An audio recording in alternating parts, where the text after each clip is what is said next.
Hey guys, tonight we slip through a castle gate under a sky the colour of coal dust, stepping over frost-crusted gravel, the torches above hissing with dew.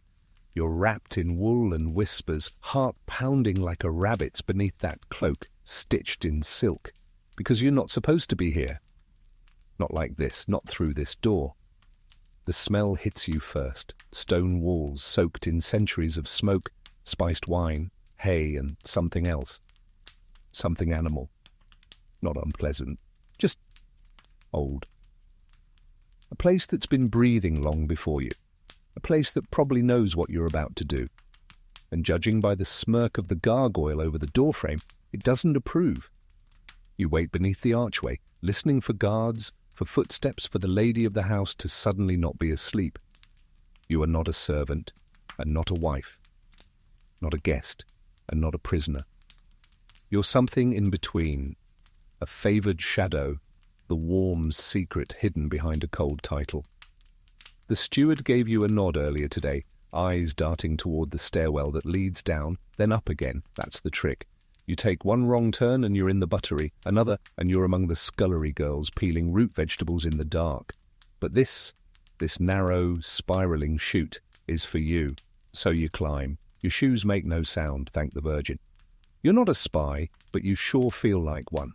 You pass a window slit and catch a sliver of starlight. Below, the stable boys have all gone quiet. A horse coughs. A raven clicks its beak. You count the turns. 7. Always 7, or else you end up in the bishop's apartments. And he, unfortunately, is not your type. The door at the top is unlocked, it always is. It's not his chamber. No, that would be far too public. This is the study, technically for records and letters. In reality, it's where he keeps the ink-stained poems, the illegal French wine, and the silk that never reaches his wife's wardrobe. He's already inside, pretending to read. The fire crackles. He doesn't look up. You know the ritual. You wait. You stand there, cloaked and still, until he puts the book down and says the line. You're late. You always are. You always will be.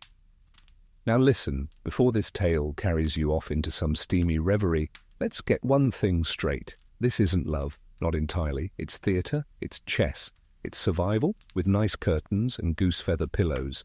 You're playing a role carved out by history's sharpest elbows. If you're lucky, you'll be remembered in a sonnet.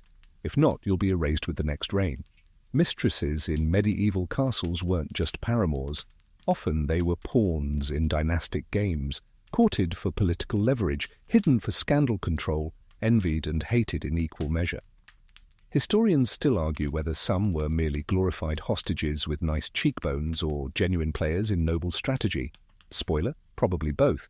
And not every mistress was some sultry noblewoman draped in brocade. There were milkmaids turned confidants, widows with inconvenient charm, even once a troubadour's daughter who played the harp so well she was kept for mood enhancement. That's a real note from a French inventory roll, by the way. Medieval HR was wild. But tonight, it's your first real night. The one where things become official in the most unofficial of ways. You've been noticed, courted subtly, gifted gloves dropped by accident. You played hard to get, but not too hard. Now here you are, stepping out of your shoes, shaking off your cloak, watching his eyes drink you in like cider too strong for daylight. He steps forward, takes your hand, not your waist, not yet, and kisses your knuckles. His lips are chapped from riding. You wonder what his wife thinks when she sees that smile. Or maybe she's smart enough to look away. Outside, the castle sleeps. Inside, everything is beginning. You are not safe, but you are essential. Now, dim the lights, maybe turn on a fan for that soft background hum, and let's ease into tonight's journey together. He offers you a cup, mulled wine probably, but your hand trembles, not from fear, from the weight of what comes next.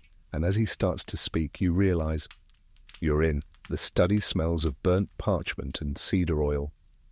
Somewhere in the hearth, a log snaps in half, spitting embers like tiny orange stars. You sit, finally, though not in a real chair. Mistresses don't take the good chairs, that's for officials, scribes, and the occasional bishop. You perch on the padded stool near the fire, where your hem won't gather soot, and your profile glows just enough to be mysterious. He leans against the writing desk, trying very hard to seem casual, but he's not fooling anyone. His boots are muddy from patrol, and one of his cuffs is buttoned wrong. The robe he wears is velvet, plum-coloured, and embroidered with silver wolves. He says it was a gift from a Bohemian duke, but you suspect it's from his tailor's more creative pile. There's a silence, full of unsaid things. You glance at the floor and notice a long, worn rug leading toward a panel in the wall. You know what it is? The secret stair. You'd heard the maids whisper of it long before tonight. A narrow passage carved behind the stone, used by smugglers, monks, and, as it turns out, women like you. It's not marked on the castle blueprints, not even the old ones kept in the armory vault, but it's there, behind the tapestry, with the griffin and the crown, curling downward like a drunken serpent. That stair is how you'll come and go from now on. Never the front entrance, never the grand hall, never under moonlight with witnesses. The rules of being a mistress in a medieval castle are simple. Be seen only when you're meant to be seen, and disappear when you're not. He finally speaks, not about love, not even about you. He complains about falconry. Yes, falconry. Apparently the Lord's best bird has gone rogue, and the falconer insists it's a spiritual matter. You nod politely, resisting the urge to laugh, because this is how the evening begins, with mundane nonsense and sideways glances. Eventually, the conversation will tip into flirtation, and later still into something deeper, or at least something more physical. You know the rhythm already, it's like a dance, but one with wolves at the edge of the floor. Being here means more than intimacy. It's privilege, it's danger, it's influence, whispered through keyholes. One misplaced hairpin, and your name ends up in a bishop's sermon. One careless laugh, and you're the punchline in a jester's rhyme. You once saw a girl banished for giving the wrong kind of thanks after a banquet. That girl now sells herbs outside the castle gate. You always tip her well. There's movement behind the door. You stiffen. He doesn't. Don't worry, he says. That's just Thomas bringing the wine. Of course it is. Thomas is the steward's boy, barely 16, and already the keeper of more secrets than the castle priest. He enters with a tray, never meeting your eye, never saying a word. He places the goblets on the table, bows too deeply, and vanishes again. That stair. Remember it, because it leads not just to this chamber, but through others. Tiny hallways with strange echoes and impossible draughts. One turn leads to the buttery, another to the dungeon. They say the kitchen boy once got lost in there for 3 days and emerged talking to spoons. Not that spoons were the weirdest thing people whispered about in this place. There are stories, fringe ones naturally, that some mistresses used the passage to escape. One supposedly vanished into it forever, only to reappear 20 years later as a nun with a suspiciously well-funded priory. Historians still argue whether she was rescued or merely relocated. Back in the room, the fire dims. He pours the wine. You take the cup, not for thirst, but for ritual. The first sip burns, but in a good way. The way candle wax warms your fingers when you forget to move them. He sits beside you, close but not touching, and asks what you think of the Queen's new tapestries. Ah, there it is, the real subject. Because that Queen, his lawful wife, is now hosting a Flemish artist in the North Tower, and apparently one of the designs bears a passing resemblance to you.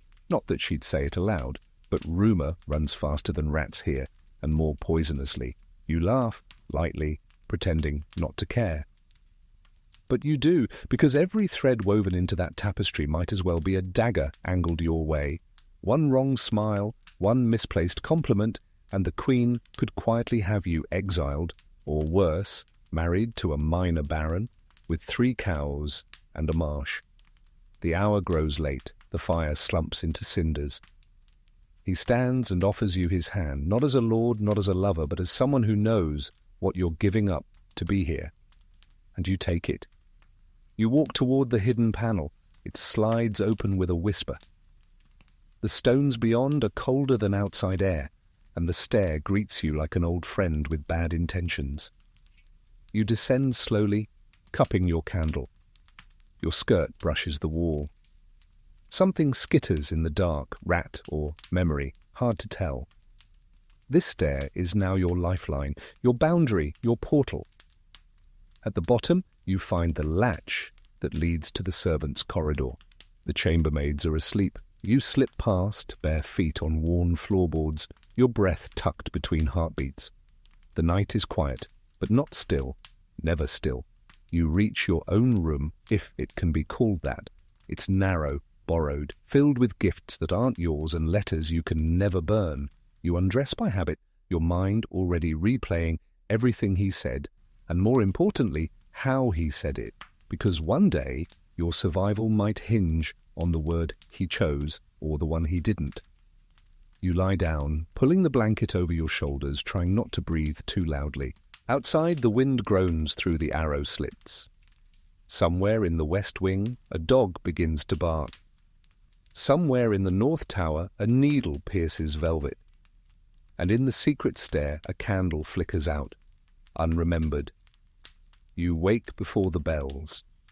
Not the church bells, those come later, but the soft ones, the servants' bells.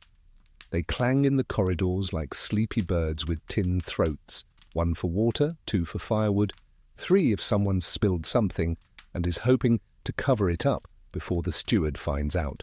You're already up. You've trained yourself to rise with the shadows, not the sun. Too many eyes in daylight, too many mouths that twist your name into something scandalous. You dress in silence, fingers numb from the stone-chill air. Your gown today is a dusky green, not the kind that draws attention, but not quite forgettable either. A middle colour for a middle life. Outside your small chamber, the castle is stretching itself awake. The floorboards creak like old bones. Somewhere a scullery maid hums a hymn off-key. The scent of bread, burnt on one edge as usual, slips up from the kitchen. You step into the corridor and move quickly. No one greets you, that's by design. You've arranged things so that you're neither expected nor surprising. A ghost in silk. This morning, like all mornings, you go not to the chapel. Not yet. And not to the great hall, heavens no. Instead, you glide through the western gallery and duck behind a faded tapestry, pressing your weight against the wall. It gives, just barely. Behind it, a narrow alcove. Inside, a chair, a jug of watered wine, a sliver of window, and enough peace to last maybe 15 minutes. This is where you start your day. Hiding. And yet, it's comfortable, familiar. You sit, you sip. You let the first sunbeams smear gold across your hand.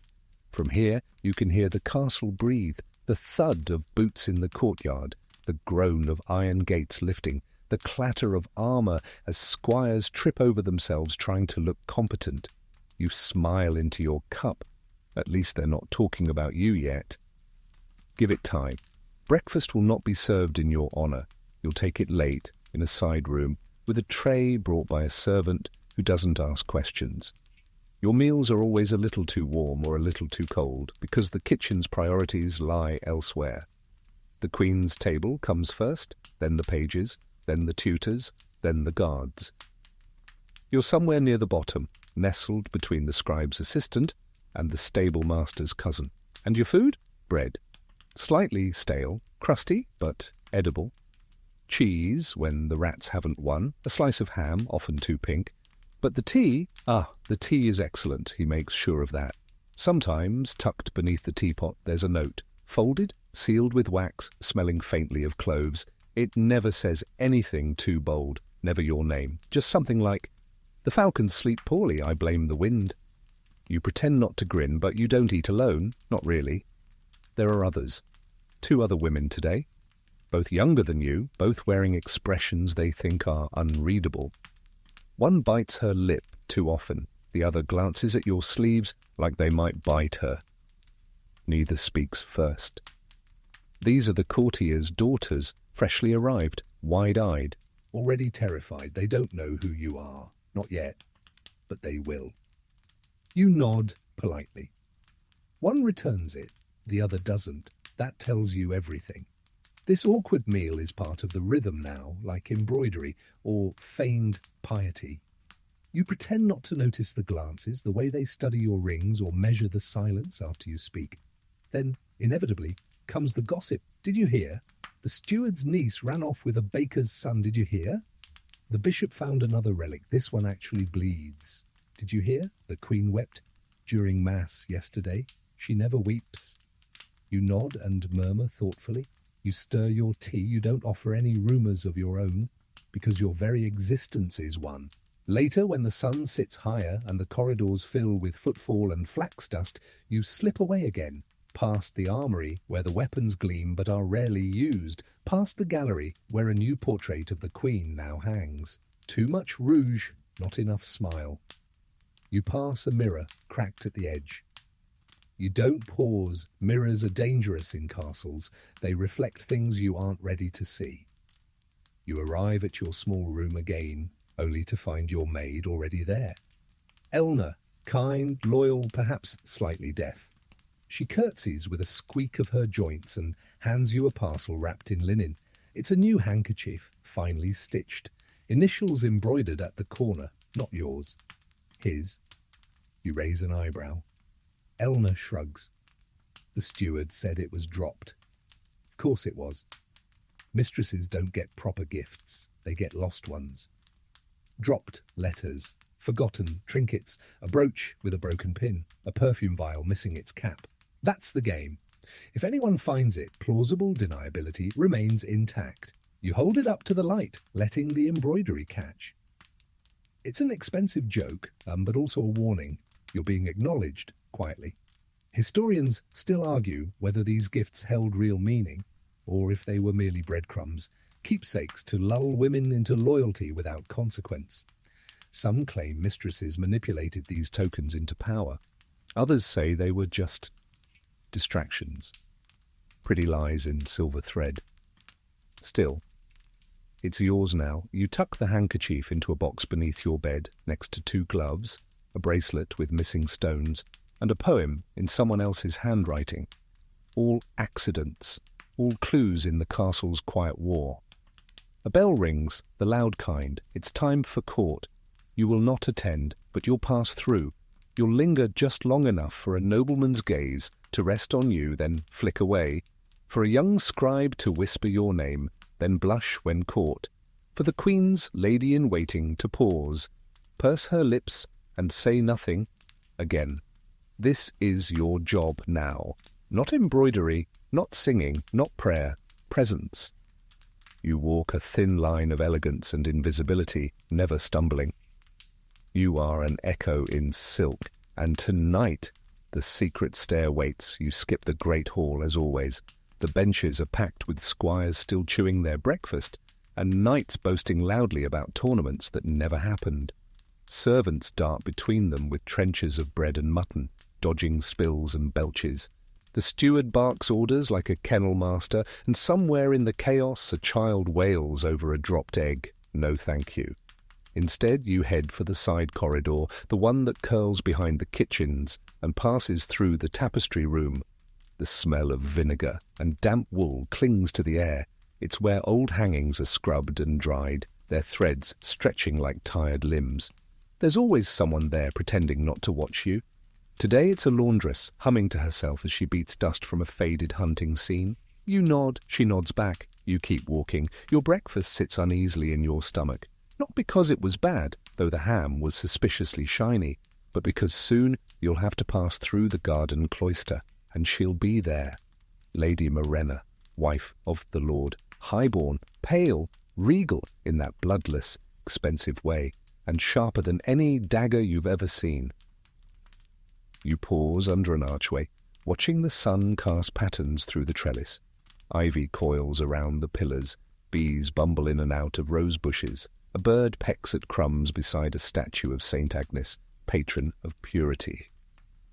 Ironic. Lady Morena sits on a stone bench, attended by 2 ladies-in-waiting. Her hands are folded neatly, her eyes fixed on something you can't see. Maybe the horizon, maybe her memories, maybe nothing at all. She doesn't look at you, she never does, but somehow you feel her noticing. Your foot hovers at the edge of the gravel path. Step forward and you risk being seen. Step back and you look like a coward. You choose the middle ground, walk slowly without hesitation, eyes on the ground but posture proud. And there it is, just as you pass. The slightest turn of her head, no words, no nod, just a single clinical glance, as if you were a tapestry she's already decided not to hang. You continue on, breath held like stolen perfume. The castle whispers louder after that. In the hallways, the maids won't meet your eye. In the solar, the needlework circle hushes as you enter. Even the jester, usually the only creature unbothered by scandal, offers a strangely formal bow as he passes you in the corridor. You're not just a mistress now, you're the mistress, and everyone knows it. It's oddly liberating. The secrecy is still there, yes, but the edge of pretending has dulled. Now you play your part in full view, though no one says it aloud. You're addressed with odd respect, the way people speak to lightning before it hits. You find your way to the library, a dusty tower room with too many scrolls and too few chairs. You settle near the narrow window, letting the morning light fall across a letter you pretend to read. You hear footsteps, familiar ones. He doesn't knock. He never knocks. He sits beside you, not too close, but close enough to smell the cedar and leather of his coat. He says nothing, just looks out the window as if admiring a view that doesn't matter. "I saw Morena," you say quietly. He hums, non-committal. "She saw me." Another hum. She always does.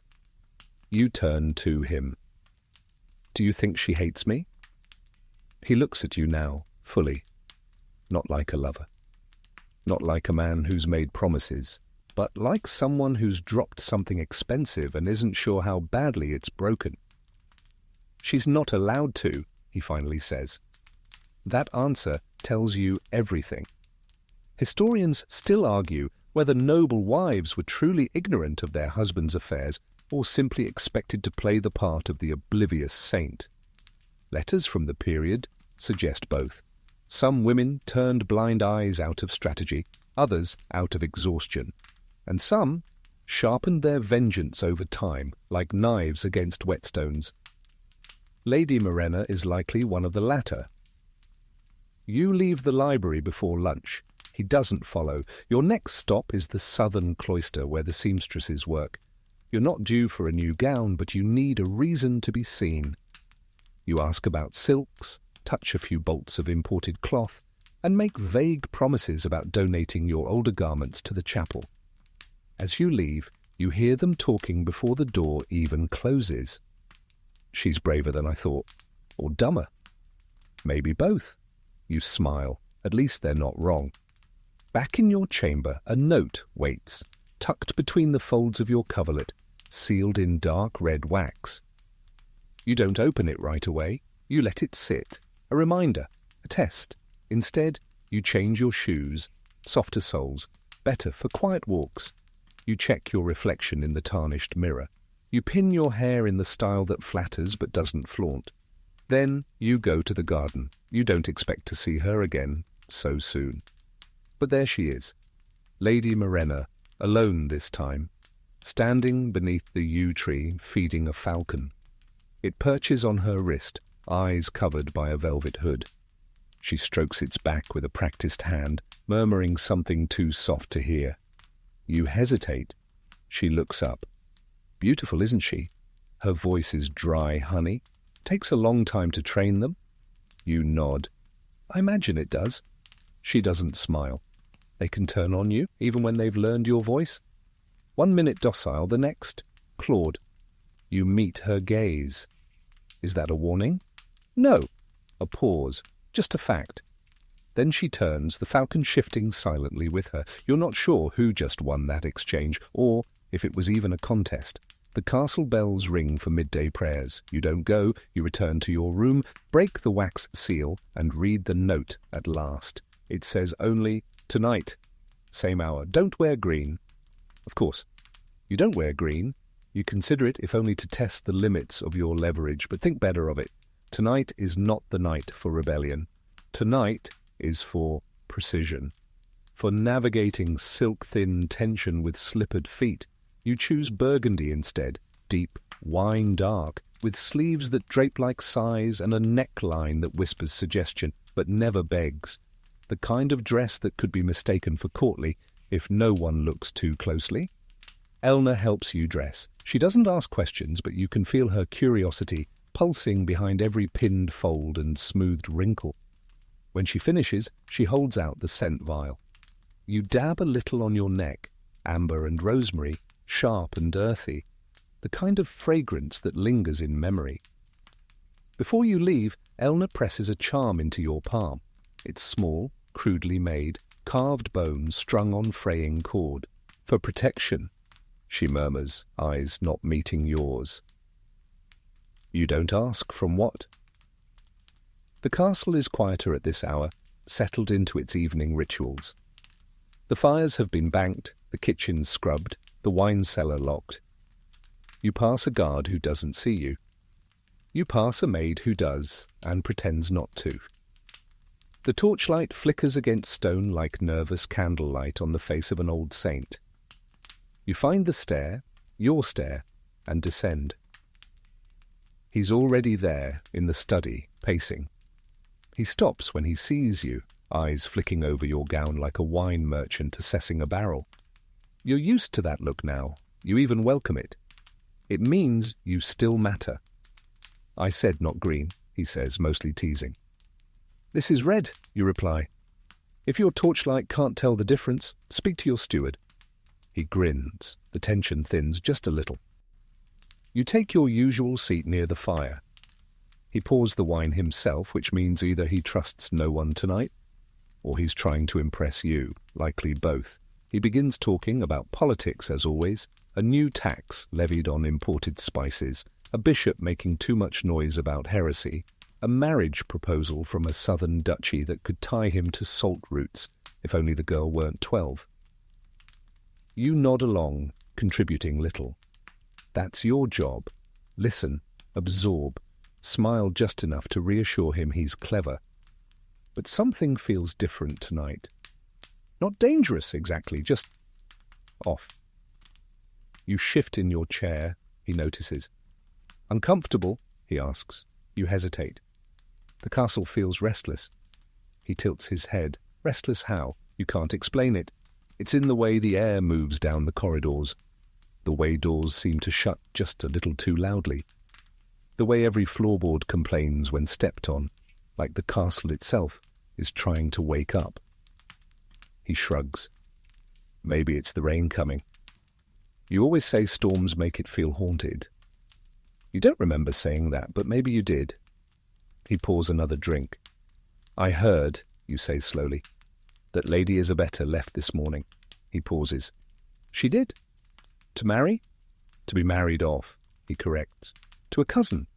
Fourth cousin, I think. Old, rich, and nearly blind. Lucky woman. You laugh, though it tastes bitter. Isabetta had been one of them, a rival, not a close one, too sweet, too docile, but present enough to count. And now she's gone, removed from the board. Did she cry? You ask. No, she thanked me. That feels worse. He stands, stretching. You notice how tired he looks, not the tiredness of a man who's lacked sleep, but the kind that builds slowly, like dust on armor. You wonder if he sees it in you too. You know, he says, you're safer than most. Am I? He gives you a look, half sincere, half distracted. You're clever. Quiet. You know when to appear and when to vanish. You don't answer. He steps closer. His hand brushes your shoulder, lingers. That's what I like about you. That is not comforting, because you've learned what follows compliments like that. They're preludes. Curtains drawn before a performance. And you're not always the one who gets to choose the role. Later, as the fire dies and the wine bottle empties, he stands abruptly. I must go, he says. There's a dispatch arriving at dawn. I can't be seen here when it comes. You rise too, slower, already reaching for your cloak. I'll have someone send a tray to your room, he adds, distracted. You should eat more. You nod. He doesn't kiss you. You descend the stair in silence, back into the bones of the castle. But this time, you don't go to your chamber. You take the second turn instead, the one that leads deeper, past the storage rooms and under the chapel. There, in the small corridor with the uneven stones, you find the alcove, the one where they keep the forgotten things. It's not locked, just barred with a simple hook. Inside, a trunk of old robes, a broken harp, several candelabras tangled with wax drips, and a painting, half-covered, in dustcloth. You lift the edge. It's a portrait of a woman, hair like yours, eyes almost the same shape, same kind of ring on her hand, no nameplate. You step back. Someone once stood where you now stand, sat on the same stool, wore the same perfume, whispered in the same ear. She's gone, and the castle never said her name again. The next morning, you wake with the uneasy feeling of having been watched, though your room is undisturbed, and the latch on your door still sits quietly in place. Still the sensation lingers, like someone's eyes stayed behind after leaving the room. You rise and dress slowly, listening to the familiar murmurs of the castle walls. The north wind has picked up. You can hear it pushing against the shutters, breathing through the gaps in the stone like a long-forgotten spirit pacing the ramparts. Elna enters without knocking, she always does, and hands you a folded scrap of parchment with no seal. It's not from him. This one's messier. The handwriting, rushed, the ink, a little smeared, but the message is unmistakable. The Queen's falconer watches more than birds. Be careful near the mews. You stare at it for a long while, then burn it in your hearth. You eat little at breakfast. The cheese tastes sour. The fruit is overripe. The tea is the only thing that calms your nerves. That and the knowledge that you've survived this long in a place designed to erase women like you. You've seen how it happens. The chambermaid who fell from the tower stairs. The lady-in-waiting who mysteriously retired to a nunnery 3 countries away. Even the cook's niece who smiled too long at the wrong night. Gone. And the castle didn't blink. You keep your eyes open now. When you walk the cloister, you glance upward. When you speak, you listen to your own words echo. When you pass guards, you note where their hands rest, on hilts or at ease. That afternoon, as you walk near the eastern courtyard, you see him. Not your lord, the falconer. He's tall, lanky, with the sun-baked skin of a man who spends more time with birds than people. His gloves are stiff with old blood. A long scar runs from his ear to his collarbone, disappearing into his tunic like a story that was never quite finished. He doesn't smile when he sees you, but he bows, a strange, stiff sort of bow, not respectful, observational, calculating. You nod politely and keep walking.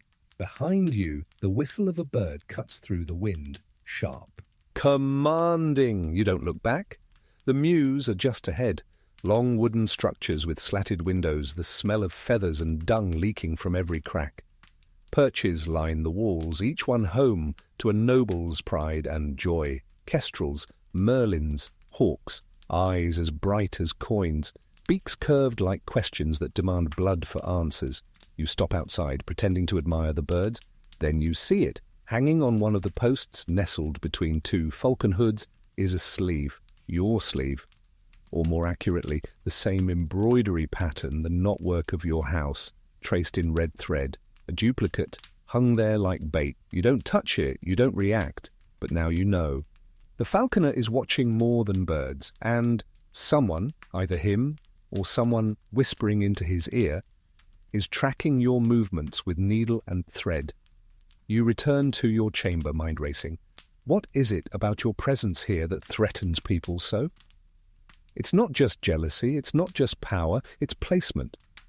You're close to the Lord, too close. And in castles like this, closeness is currency. You remember a story one of the kitchen girls once told, back when you were still new here, about a woman in another keep who was gifted a ring by her lord, a simple band, no gems, but it was seen by the steward. And 3 days later she was sent away with a dowry and a wagon of potatoes. The gift wasn't the problem. The acknowledgement was. Historians still debate whether mistresses in medieval courts held true political sway or were simply decorative dangers, like fine goblets that could be used to poison or toast depending on who poured. Some scholars point to letters, diaries, alliances made and broken with nothing more than a glance over a dinner table. You believe them. You've lived it. Back in your room, Elna is folding linen. She glances up. You've gone pale. I saw a hawk, you reply. Too close. She doesn't ask which one. That night, you return to the study. This time, the door is already ajar. A candle burns low on the desk, casting long shadows on the stone. He's not there yet. You sit in silence, listening to the castle breathe through the walls. The floor creaks once, the candle flutters, and then footsteps, but not his. You rise, stepping back toward the panel in the wall. It's Thomas, the steward's boy. He enters quietly, carrying a sealed envelope. His face is pale, his eyes darting to corners that hold no threat. He sets the envelope on the table and backs out without a word. You wait a beat, then approach. The seal is broken before your fingers touch it, already red, in other words. Inside is a single page with 7 words written in crisp, careful script. Tonight's falcon flies farther than expected. Stay. You close the letter, relight the candle, and stay. He doesn't come, not that night, not the next. On the 3rd evening, a gift arrives at your door, a silver comb inlaid with lapis, nestled in a box lined with velvet. There is no note, just the comb. You hold it in your hand, the metal cold against your palm, a gift that can be shown, something expensive, decorative and safe, something for public eyes. And just like that, you're no longer a secret. You are official, which means every woman in this castle now has a reason to hate you. The next morning, you don't hide, not because you're bold, but because boldness is expected now. You wear the silver comb. You walk the inner courtyard as if you belong there, not draped in secrecy or silence, but openly as someone who cannot be ignored. The maids glance and whisper. The guards straighten a little too quickly. A scribe trips over his own shoes, trying not to look at you. You pass the Queen's garden slowly. The yew tree stands where it always has, crooked and observant, and under it, Lady Morena again, alone, or so it appears. She doesn't speak, but her falcon does. From the perch beside her, the bird screeches once, a sound sharp enough to make a kitchen boy drop his basket of apples halfway across the grounds. Morena strokes the creature's feathers, gaze fixed firmly on the distance. You don't slow your step, but you do feel the weight of her silence curling around your shoulders like a second cloak. The day stretches, taut and strange. At lunch, your food arrives hot and fresh, too fresh. You're seated not in the kitchens or your chamber, but in a modest parlour just off the gallery. That room is usually reserved for visiting nobility or minor clergy.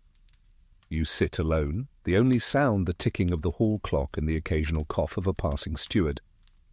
The silver comb catches the candlelight. That's the point. By late afternoon, the gossip has changed shape.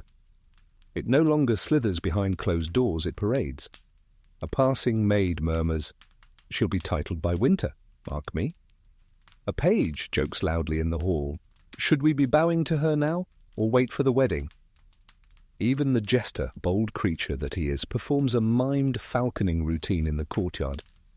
It ends with the bird perched on a very familiar velvet-draped figure, cooing "mine, mine, mine," in a high, fluttery voice. Everyone laughs, even the lord, your lord, who watches from a balcony, smiling just enough to make your stomach sink, because there's a danger in being acknowledged. Before you were a whisper, a shadow, a maybe.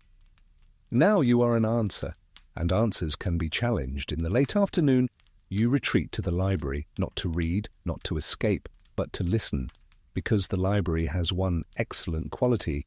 It echoes, not loudly, not in a way that startles, but just enough. Just enough for voices in the adjoining solar to carry across stone and vellum.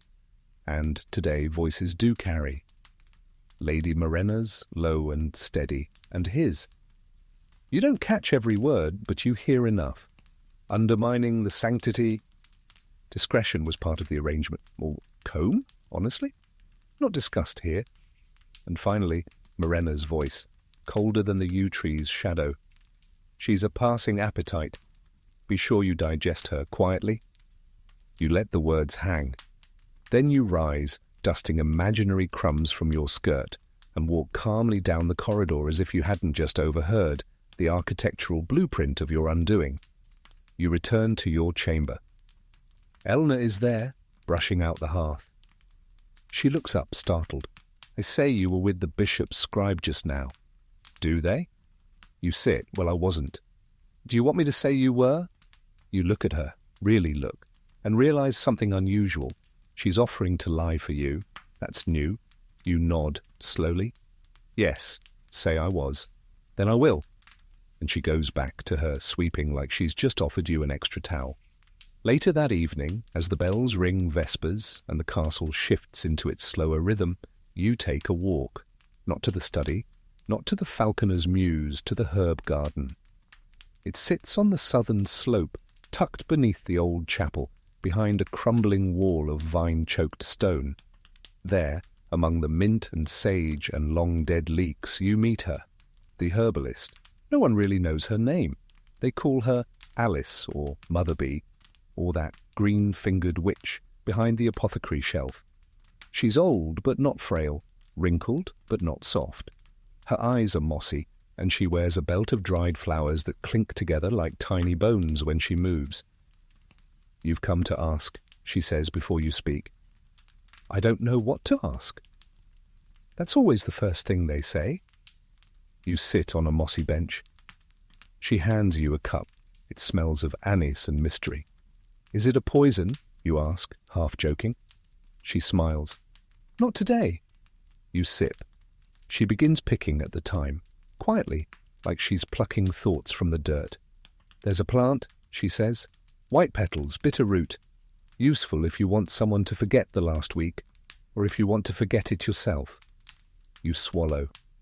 I'm not here for forgetting. No, you're here to remember what you were before all this. You blink. I see many women, she continues, who come here with lace around their wrists and vinegar in their hearts. They think they've won something, then the winter comes, and they're gone, married off, or buried.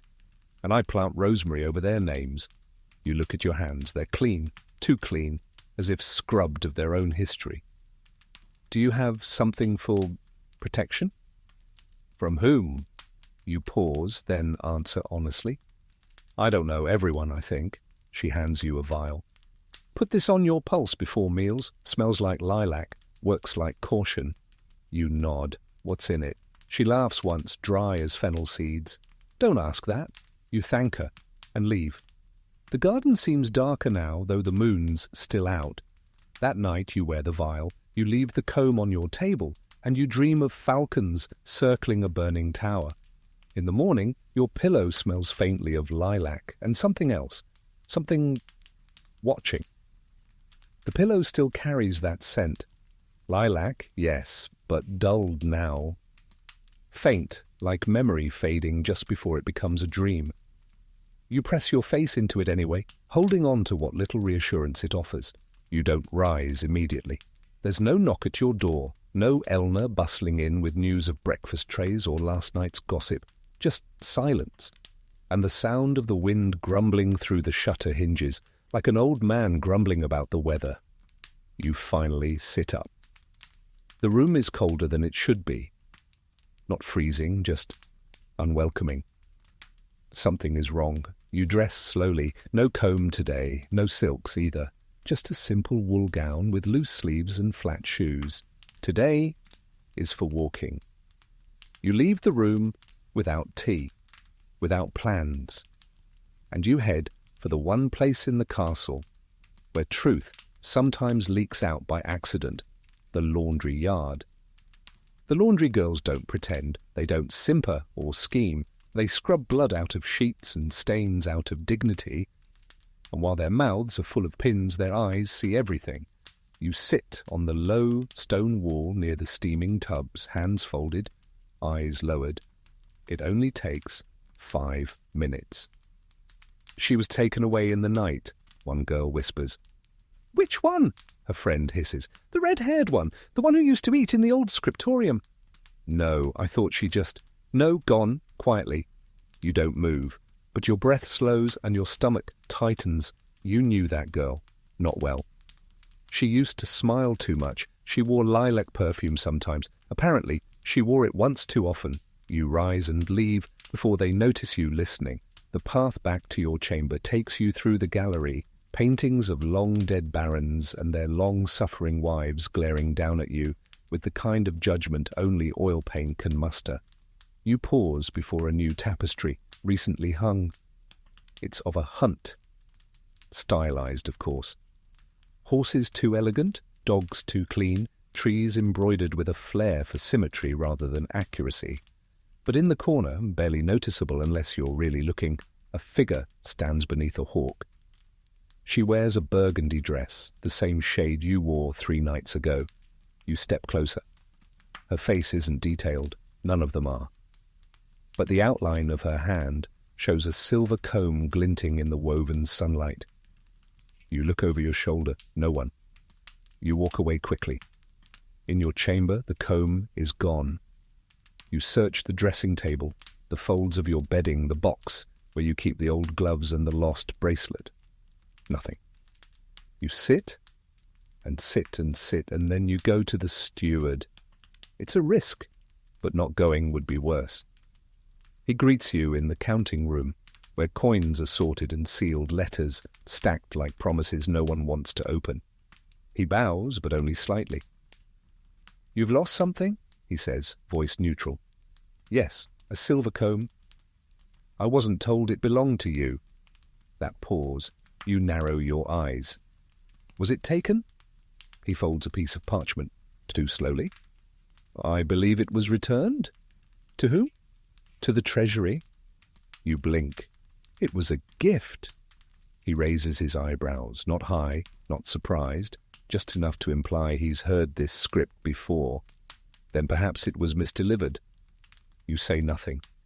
He slides the parchment aside. "Is there anything else you've misplaced?"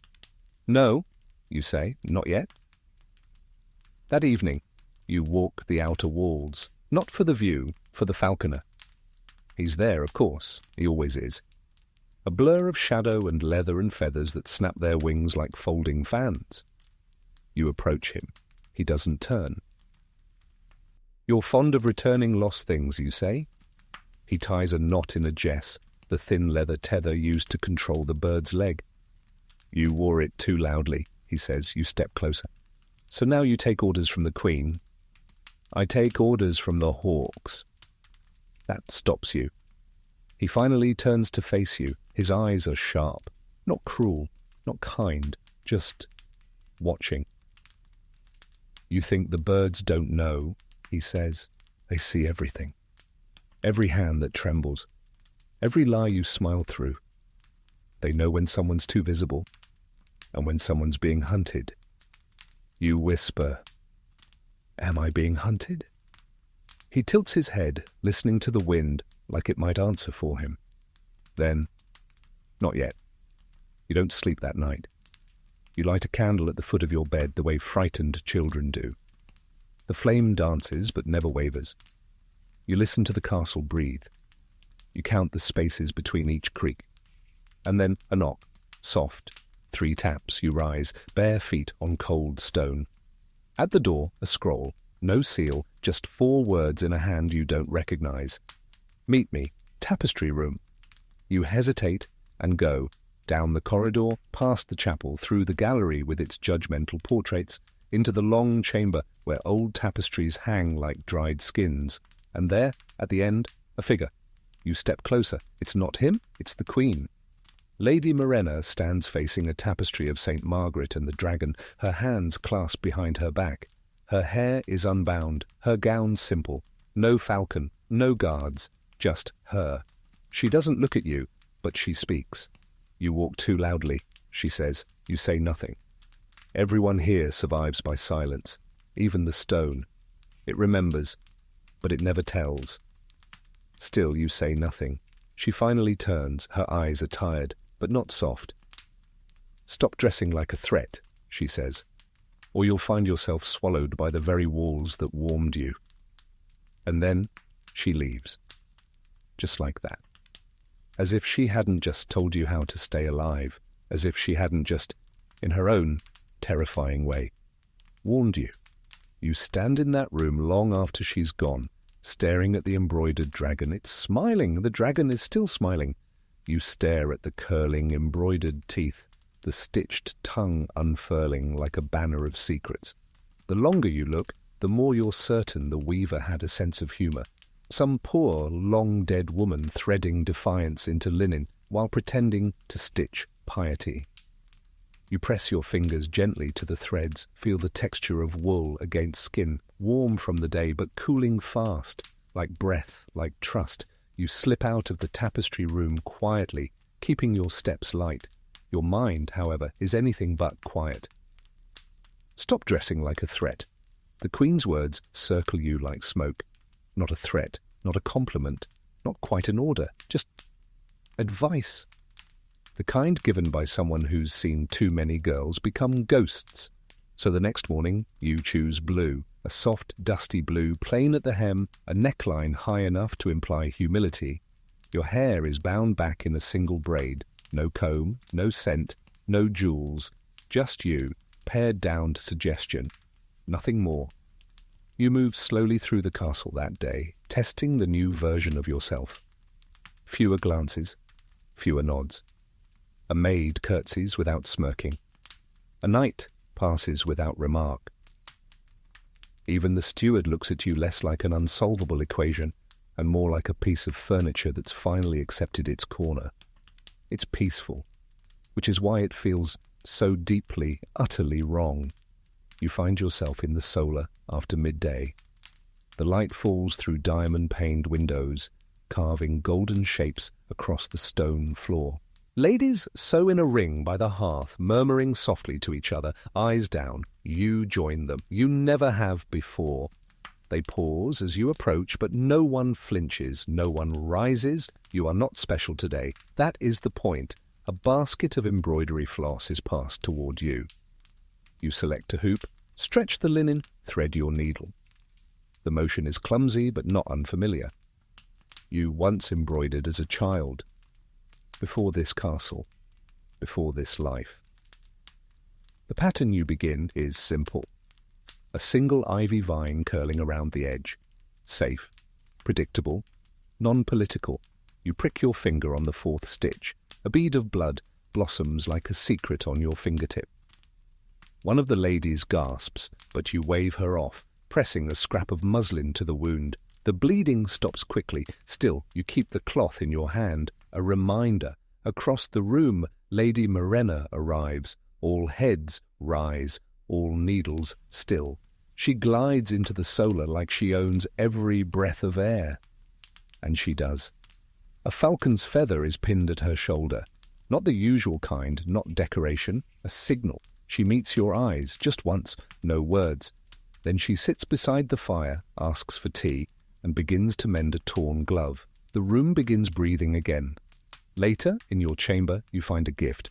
No note, just the object left on your windowsill. A small pouch of dried herbs, lavender, sage, rue. Protection herbs. You stare at it for a long time, then place it beneath your pillow. That night, you dream of ivy growing from your fingers, of vines wrapping around your arms, climbing your shoulders, blooming from your mouth, of being still, rooted, while the castle grows around you. In the morning, you find your embroidery hoop on the chair. Your needle is stuck in the middle of a stitched eye you don't remember making. The door creaks open. Elna, she looks pale. "There's news," she whispers. "What kind?" She glances over her shoulder, lowers her voice. The jester's gone? You blink. Gone? She nods. They say he slipped on the stairs. You close your eyes. Of course. Slipped. He'd always walked too close to truth. You remember the last jest he made, 3 days ago, mocking the falcon, the velvet, the mine, mine, mine. Too much, too soon. And now, silence. Where is he? You ask. They say the cellar. They always say that. She doesn't reply. You rise, dressing with care. Still plain, still the soft blue, but today you wear boots. Today you carry your own candle.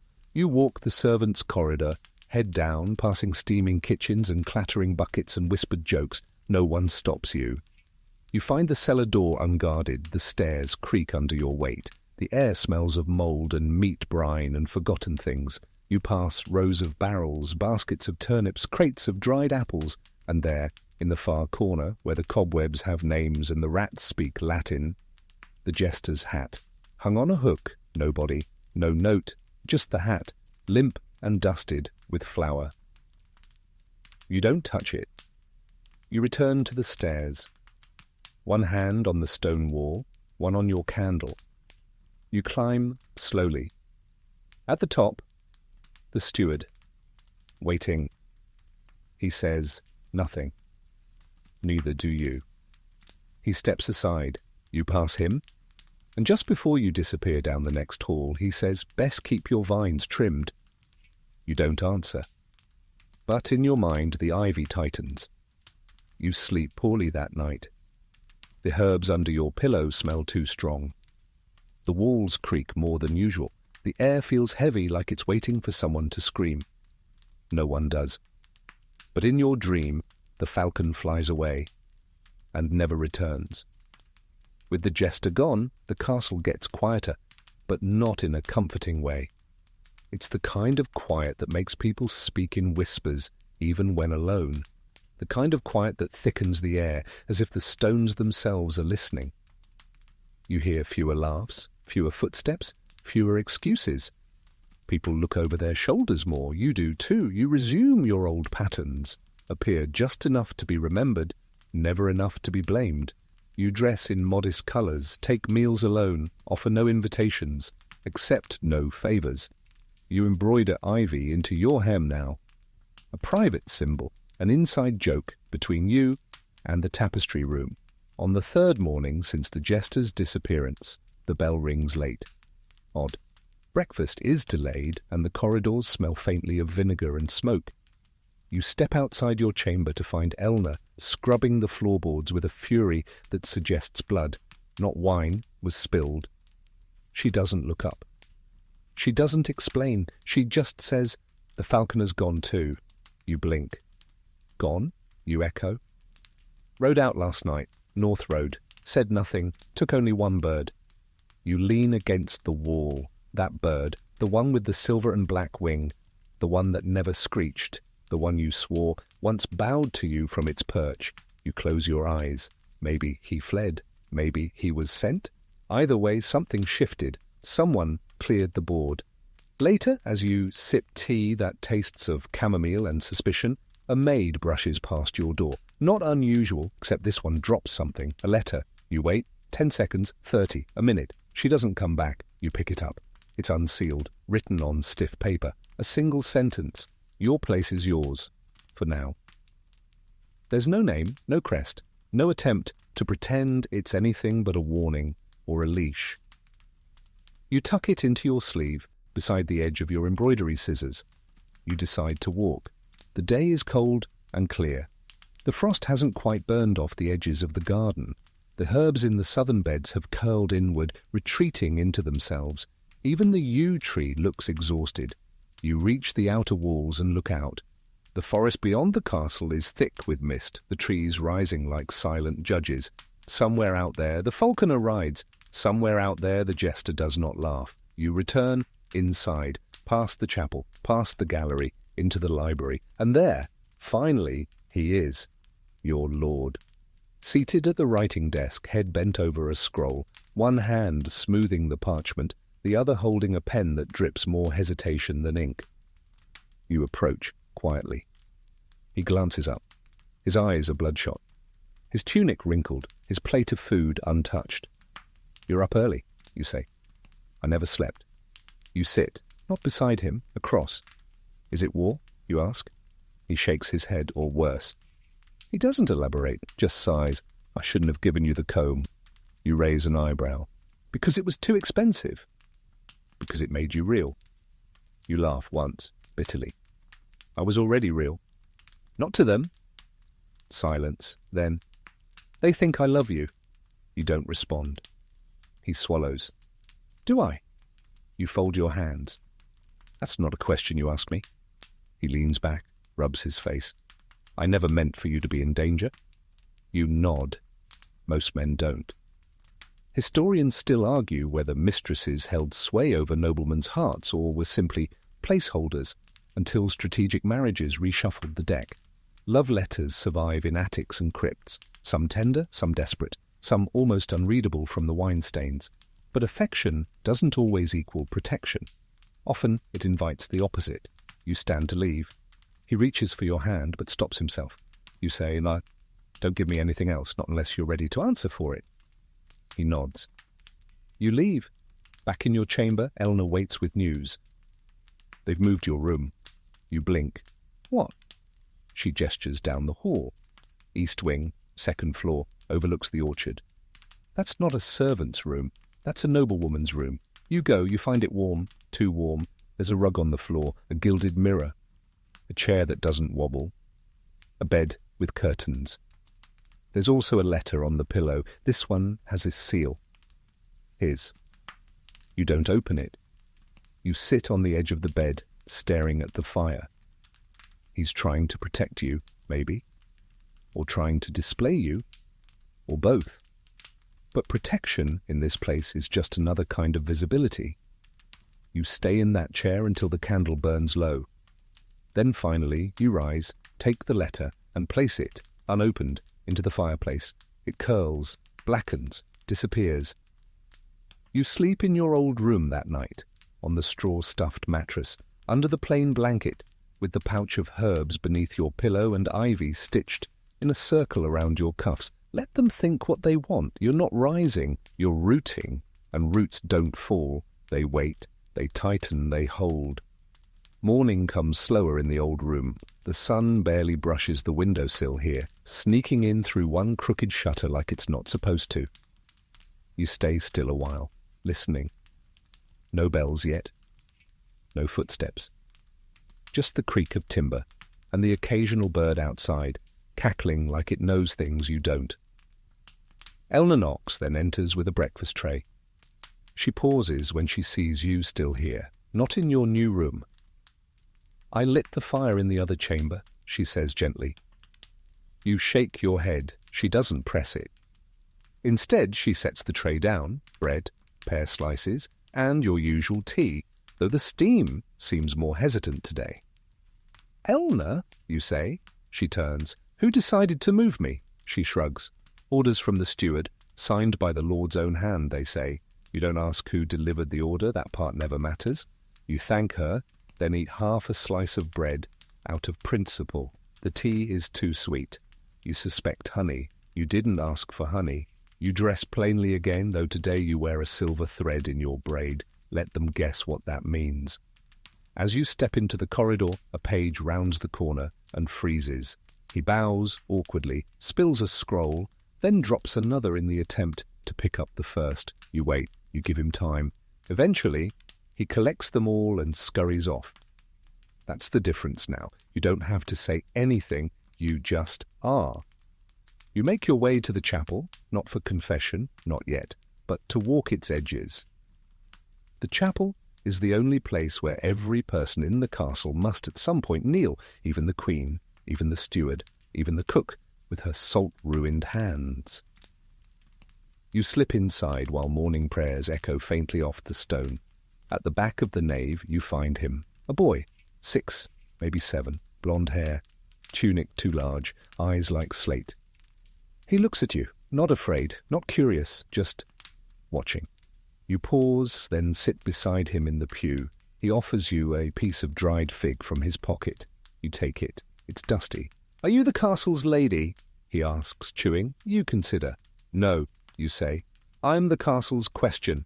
He nods solemnly, then runs off, fig dust trailing behind. You stay, watch the altar candles burn lower. When you leave, the steward is waiting outside. "You were missed at the east wing," he says, tone perfectly even. "I was never asked," you reply. "Some see refusal as pride." You tilt your head. "And others see it as clarity." He folds his arms. "You've changed." "I had to." "No." He steps closer. "You chose to." He leaves before you can reply. Later, walking through the gallery, you pass two noble women speaking too loudly to be innocent. "Will she turn down the new quarters?" "And burn the letter, I swear." "Reckless or brilliant?" "I'm not sure anymore." You walk on, head high, ignoring them. But you hear it all. In the solar, you find the embroidery circle again. You sit in silence. Stitch ivy into a handkerchief this time. Smaller, tighter, almost invisible. You're getting better at hiding things in plain sight. Lady Morena arrives midway through the hour. She doesn't sit. She walks the edge of the room, trailing her fingers over a bookshelf, inspecting the weave on someone's hem, glancing just once at your hoop. Then she turns to leave, but pauses. "You're quiet today," she says. You nod. "So are storms before they break." Her mouth twitches, not a smile, not quite, but something like approval. That afternoon a falcon returns, not the falconer, just the bird. It lands on the chapel roof, feathers ruffled, talons clicking along the stone. The guards take notice, so does the steward. But no one dares approach. Later you find a message, not delivered, not spoken, scratched, barely visible, into the soot on your hearthstone. The hawk forgets, the stone remembers. You kneel, touch the message, let your fingers darken with ash. This castle doesn't have secrets. It has a memory. Rooms remember what was said. Tapestries remember where you stood. Floors remember who walked lightly and who limped. The stones listen when the wind dies. The walls press inward when names are spoken. And you've stopped fearing them. You've started whispering back. That night, you open the eastern room, the new one, just for a moment. You let in the cold. You stand at the window. You stare into the orchard below, bare branches under moonlight, leaves curled like secrets. And you say softly, "Not yet." Then you close the shutters. Return to your old bed and dream of a stairwell that climbs forever, always curving, always cold, but at the top, a locked door with your name etched into the keyhole. You never try the key, you just sit beside it and wait, because you know one day someone else will climb the stairs, and you'll be the one listening on the other side. Bathing is an event here, not a luxury, not a routine. An event, once a fortnight, if you're lucky, and only if you've pleased the right people or avoided offending the wrong ones. Hot water must be heated in copper kettles. Perfumed oil must be sourced from the apothecary who charges more for rose water when he suspects vanity. And privacy is a rumor, not a guarantee. But tonight, somehow, it's arranged.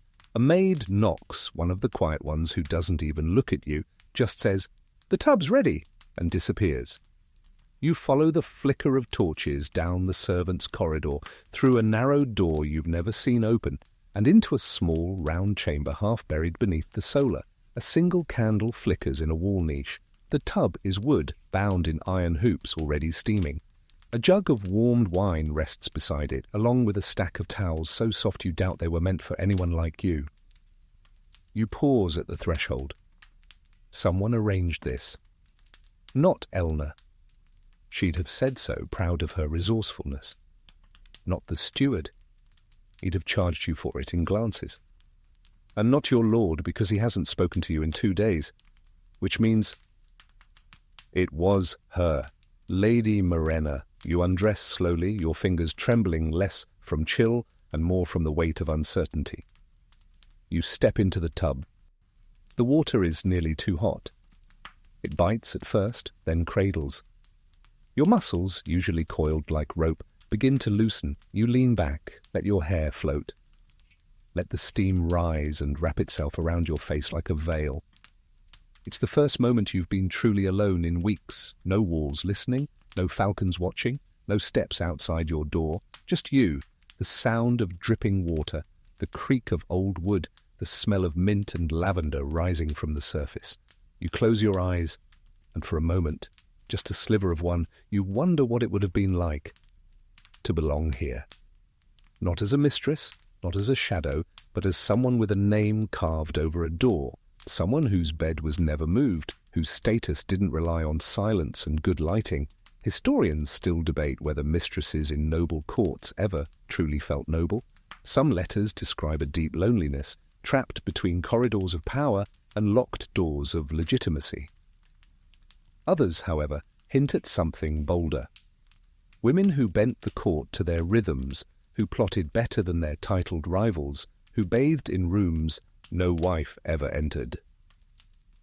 You don't know which one you'll be yet, but you know which one you want to be. The bath cools too quickly. The air outside the water is cruel, nipping at your skin the moment you rise.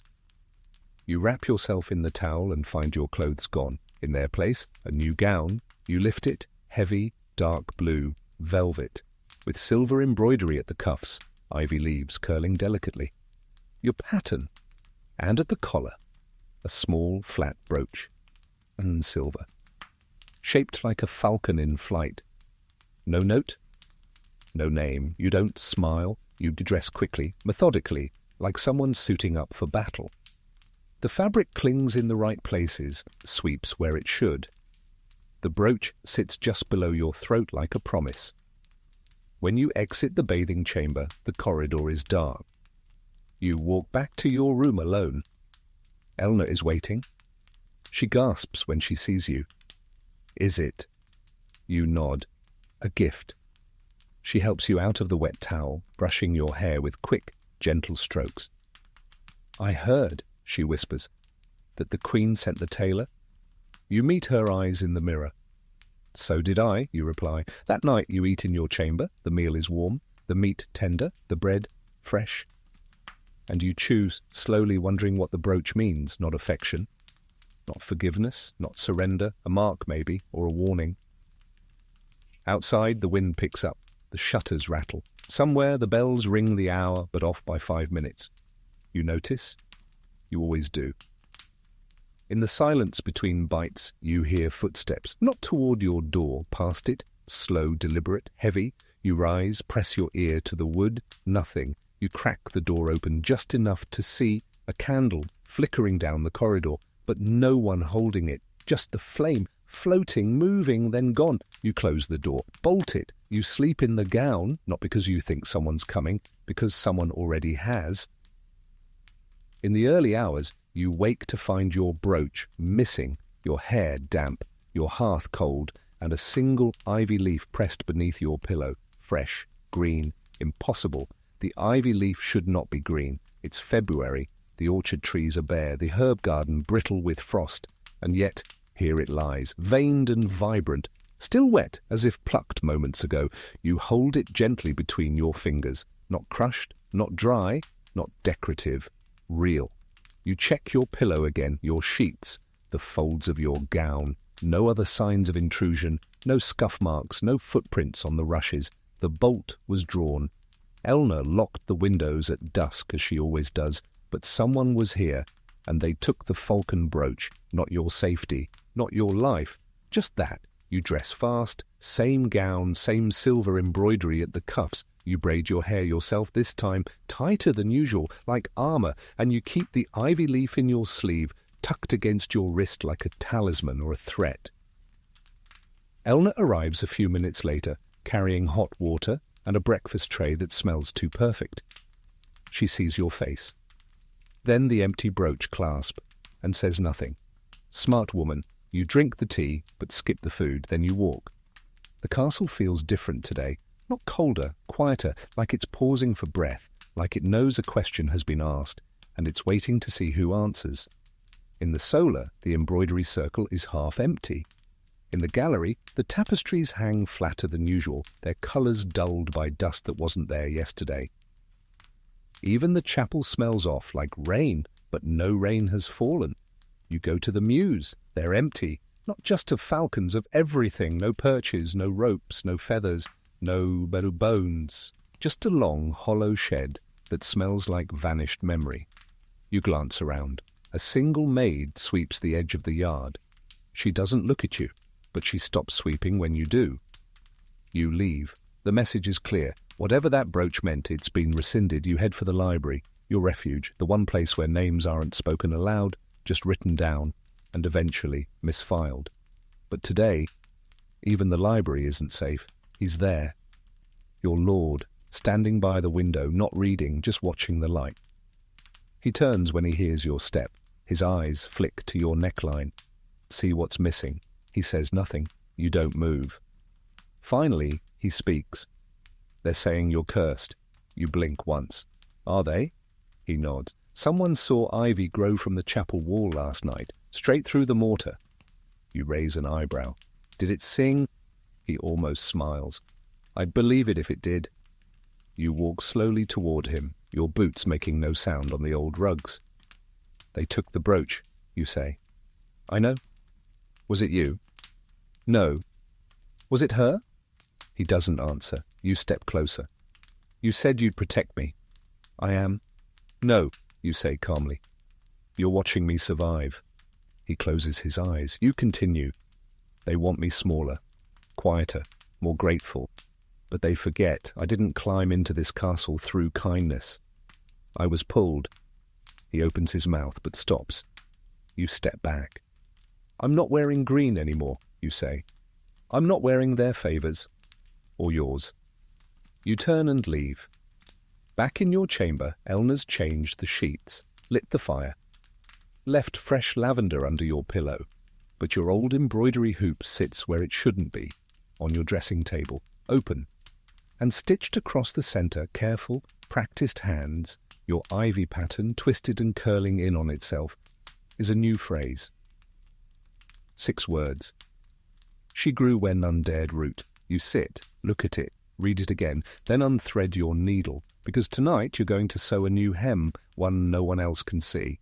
Inside the skirt lining, stitched in grey, so light it vanishes unless you know to look. The words, I know what you forgot, let them wonder, let them panic, let the castle tremble at shadows, because you've learned the truth. Power doesn't come from position, it comes from memory, from survival, from standing barefoot on stone floors and whispering back when the walls lean in. That night you sleep lightly. You dream of vines in the Queen's garden growing faster than fire, of falcons perching on your shoulders, of the jester's hat blowing across the battlements like a torn flag, and in the dream you stand on the tower's highest point, wind lashing your hair, and below the entire castle looks up at you and asks, who told you you could rise? And you answer, no one, and you rise anyway.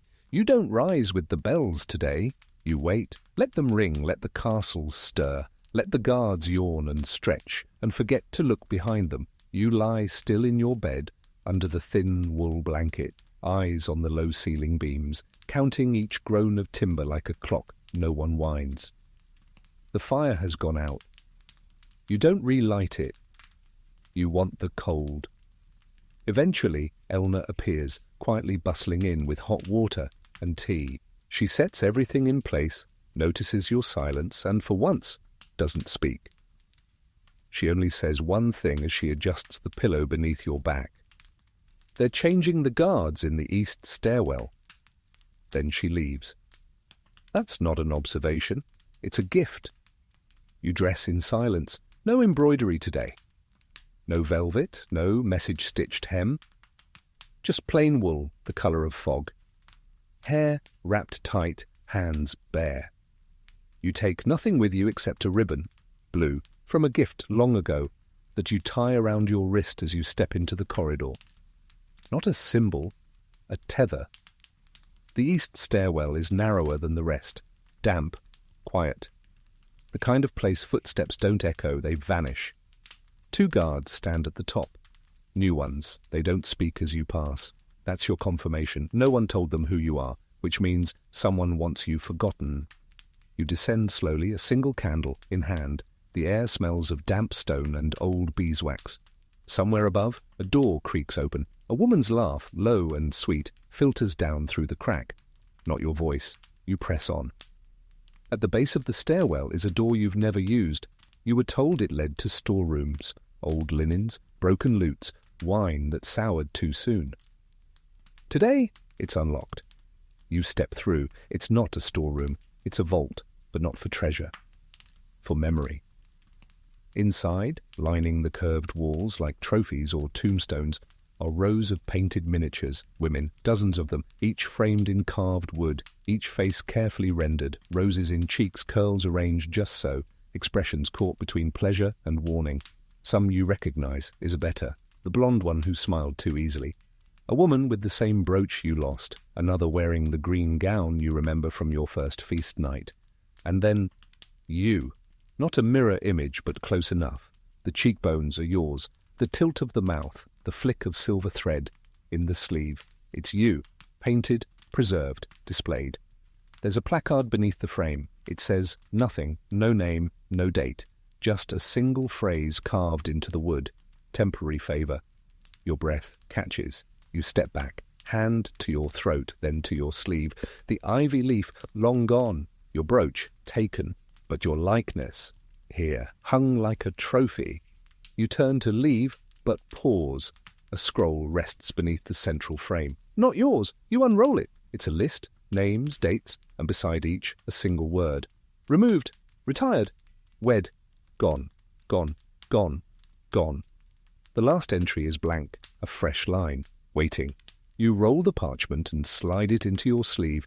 You don't know why. Perhaps because if you don't carry it, it will carry you. Back upstairs, the guards still don't speak. The corridor has shifted, somehow shorter, the air heavier. And as you return to your chamber, you pass a maid scrubbing the floor. She pauses as you pass. You went down there, she says without turning. You stop. Yes? They always do. You crouch beside her. What is this place? She wrings the rag slowly. A house full of mouths and no voices. That room is where they keep the ones who whispered too loud. You nod, then rise. Before you reach your door, a figure steps into your path. Lady Morena, alone, hair loose, gown unfastened at the sleeves. Gown. A woman without ceremony. She looks at you, no anger, just understanding. I see they've painted you. You don't answer. She tilts her head. You're not the first to look back at yourself and feel something burning. You meet her gaze. Why do they keep them? Her eyes flicker. Because if they forget, they might accidentally forgive. You want to ask her more. You want to demand whether she painted the room herself, whether she chose the phrase beneath your portrait, whether she, too, was ever temporary favor. But instead you say, you knew I'd find it. I hoped you would. Why? Because the ones who survive aren't the ones with the sharpest smiles. Her voice lowers. They're the ones who see the museum before they become part of it. She walks away. No threat, no smirk, no falcon. Just her. You return to your chamber, you bolt the door, you place the scroll under your mattress, and you sit. The fire is low. The ivy on your hem looks darker in this light. You begin to sew again. A new phrase. This one, small. Inside your collar, where only the cloth can hear. I watched them frame me. Let them hang the portrait.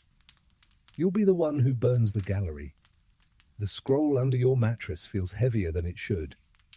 It's just paper, ink, old breath. But it hums quietly, like it knows what it's holding. Like it remembers being written by hands that trembled, by candlelight no longer burning. You don't open it again. Not yet. Instead, you sit by the window, watching the orchard twist under winter light. The trees look like old men huddled in prayer, their fingers bare and shaking. The wind whips a broken ribbon through the branches, blue, just like yours. You stand, tie the ribbon back around your wrist, the knot tighter this time. Today the castle feels off balance. The steward is absent from the hall. The usual gossip near the laundry yard is silent. No rumours of lovers or spilled soup. No playful whispers about who's been seen, where with whom. Even the kitchens are still. You walk.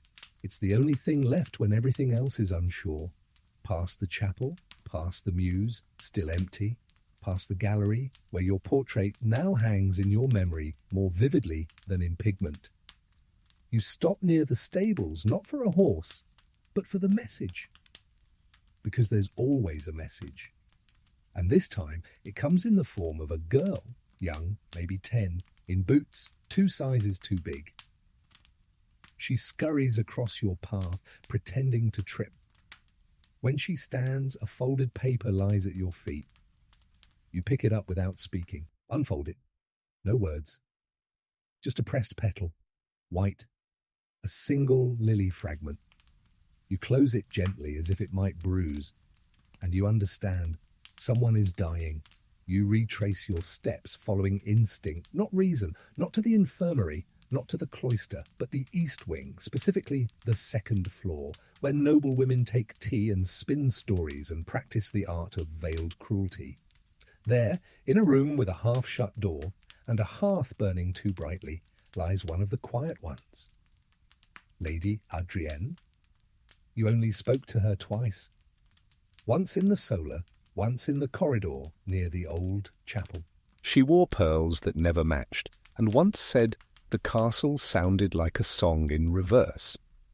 She's not old, but she looks it now. Pale, smaller than you remember, eyes open but unfocused. Her hands twitch in the covers like she's trying to thread an invisible needle. Her maid stands in the corner, eyes wet. She nods at you, leaves. You sit by the bed, though no one asked you to. Lady Adrienne doesn't blink, doesn't move. Until she whispers, "Did you see the gallery?" You nod. She smiles, faint. "They gave me blue." You swallow. "I didn't ask for it," she continues, "but I didn't refuse." You take her hand. It's cold, but not lifeless. "I thought if I stayed quiet they'd forget me," she says. You wait. "But they didn't. They just paused." A breath. And then they remembered all at once. You squeeze her hand. She closes her eyes. A long silence. Then, "I heard your stitchwork is sharper than most." You blink, a small smirk at the corner of her mouth. Don't stop, even when it gets dark, especially when it does. You nod, her breathing slows. You stay until it evens out. Not gone, not yet, but fading. Before you leave the room, you remove one pearl from her wrist. It doesn't match. That night, you sew it into your gown hem. A single, off-white bead amid the ivy. No one else will notice, but you will. Back in your chamber, Elna has lit the hearth. She places a bowl of soup beside your chair. Doesn't ask what happened. But after a long pause, she says, "Someone painted over your portrait." You turn, slowly. "What?" "Just now, in the gallery, a cloth was drawn over it. Fresh thread, stitching shut the corners. The nameplate's gone." You rise, but don't run. You walk there, steady. And there it is. Not removed, covered. Still hanging, but now obscured by thick, grey linen, stitched in place. A visual silence. You're not erased. You're contained. Contained is worse. Contained means still dangerous. Contained means still here. Behind you, someone clears their throat. The steward. He gestures once, sharp. You follow him, past the archways into the long hall where judgment tends to dress itself in velvet. Inside, seated at a writing desk, is your lord, and beside him, Lady Morena. She doesn't speak. Neither does he. Instead, he hands you a letter, sealed. You break it open. The words are brief. A grant of land, a manor far to the west. On the edge of nothing. Cold, forested, isolated. A gift. Morena watches you read, then says, "You've been granted an ending." You look up. "No," you say softly.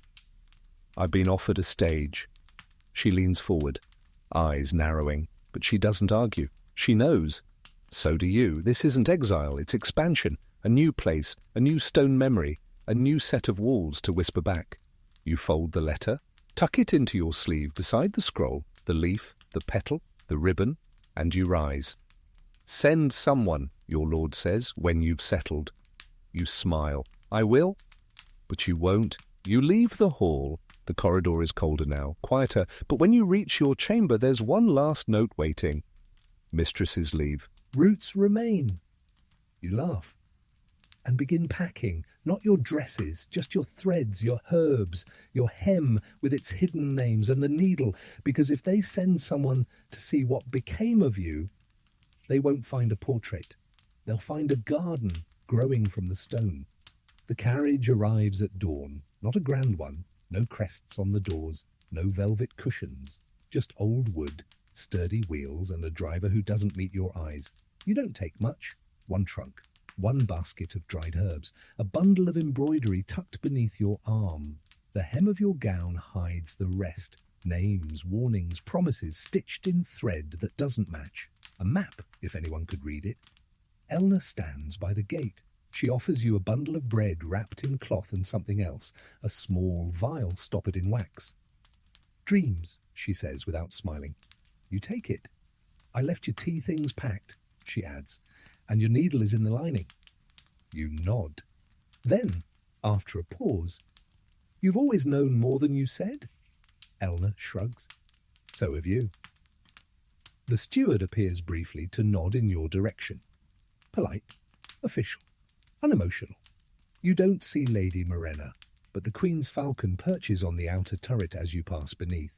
Watching, you look up. You don't bow. The wheels turn. The castle gates groan open like a throat clearing. You leave. The castle shrinks behind you with every mile. First a blur, then a silhouette, then a memory framed in frost. The forest thickens. The air turns colder, sharper, cleaner. Trees lean overhead like old friends too proud to wave. The path grows uneven. Stones appear like punctuation in the road. And finally, as evening creeps in, you arrive.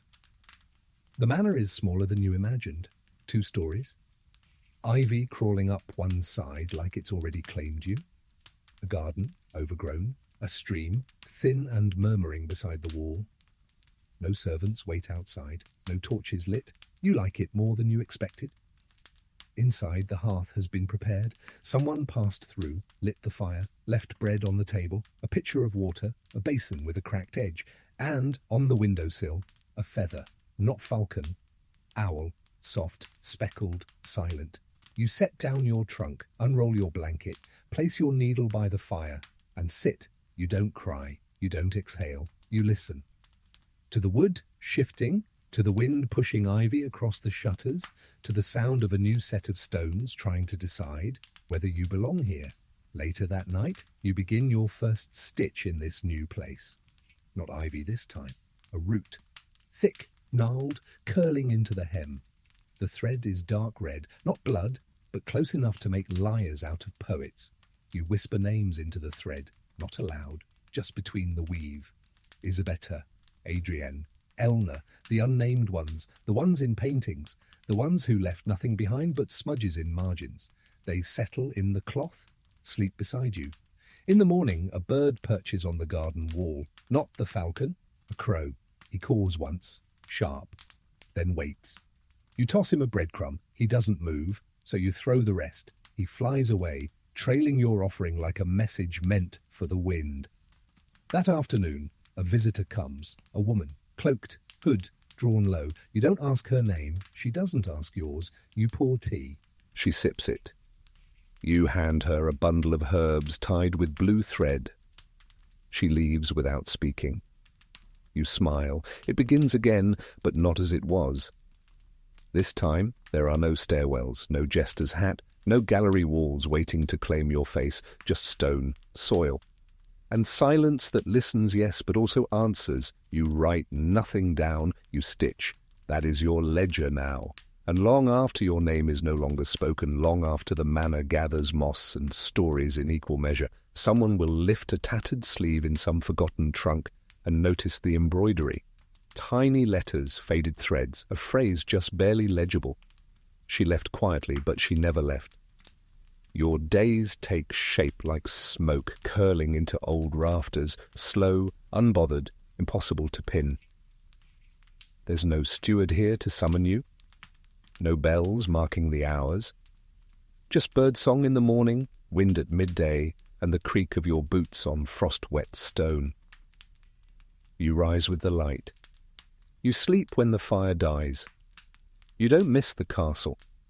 You miss the watching, because even in danger, even in silence, even with a knife always hovering just behind the lace, someone always saw you, measured you, fed you scraps of power to see what you do. But here, no one watches, which is its own kind of prison, at least at first. You make routines, tea at sunrise, bread baked once every 3 days, a root cellar stocked with last autumn's carrots, soft and vaguely apologetic.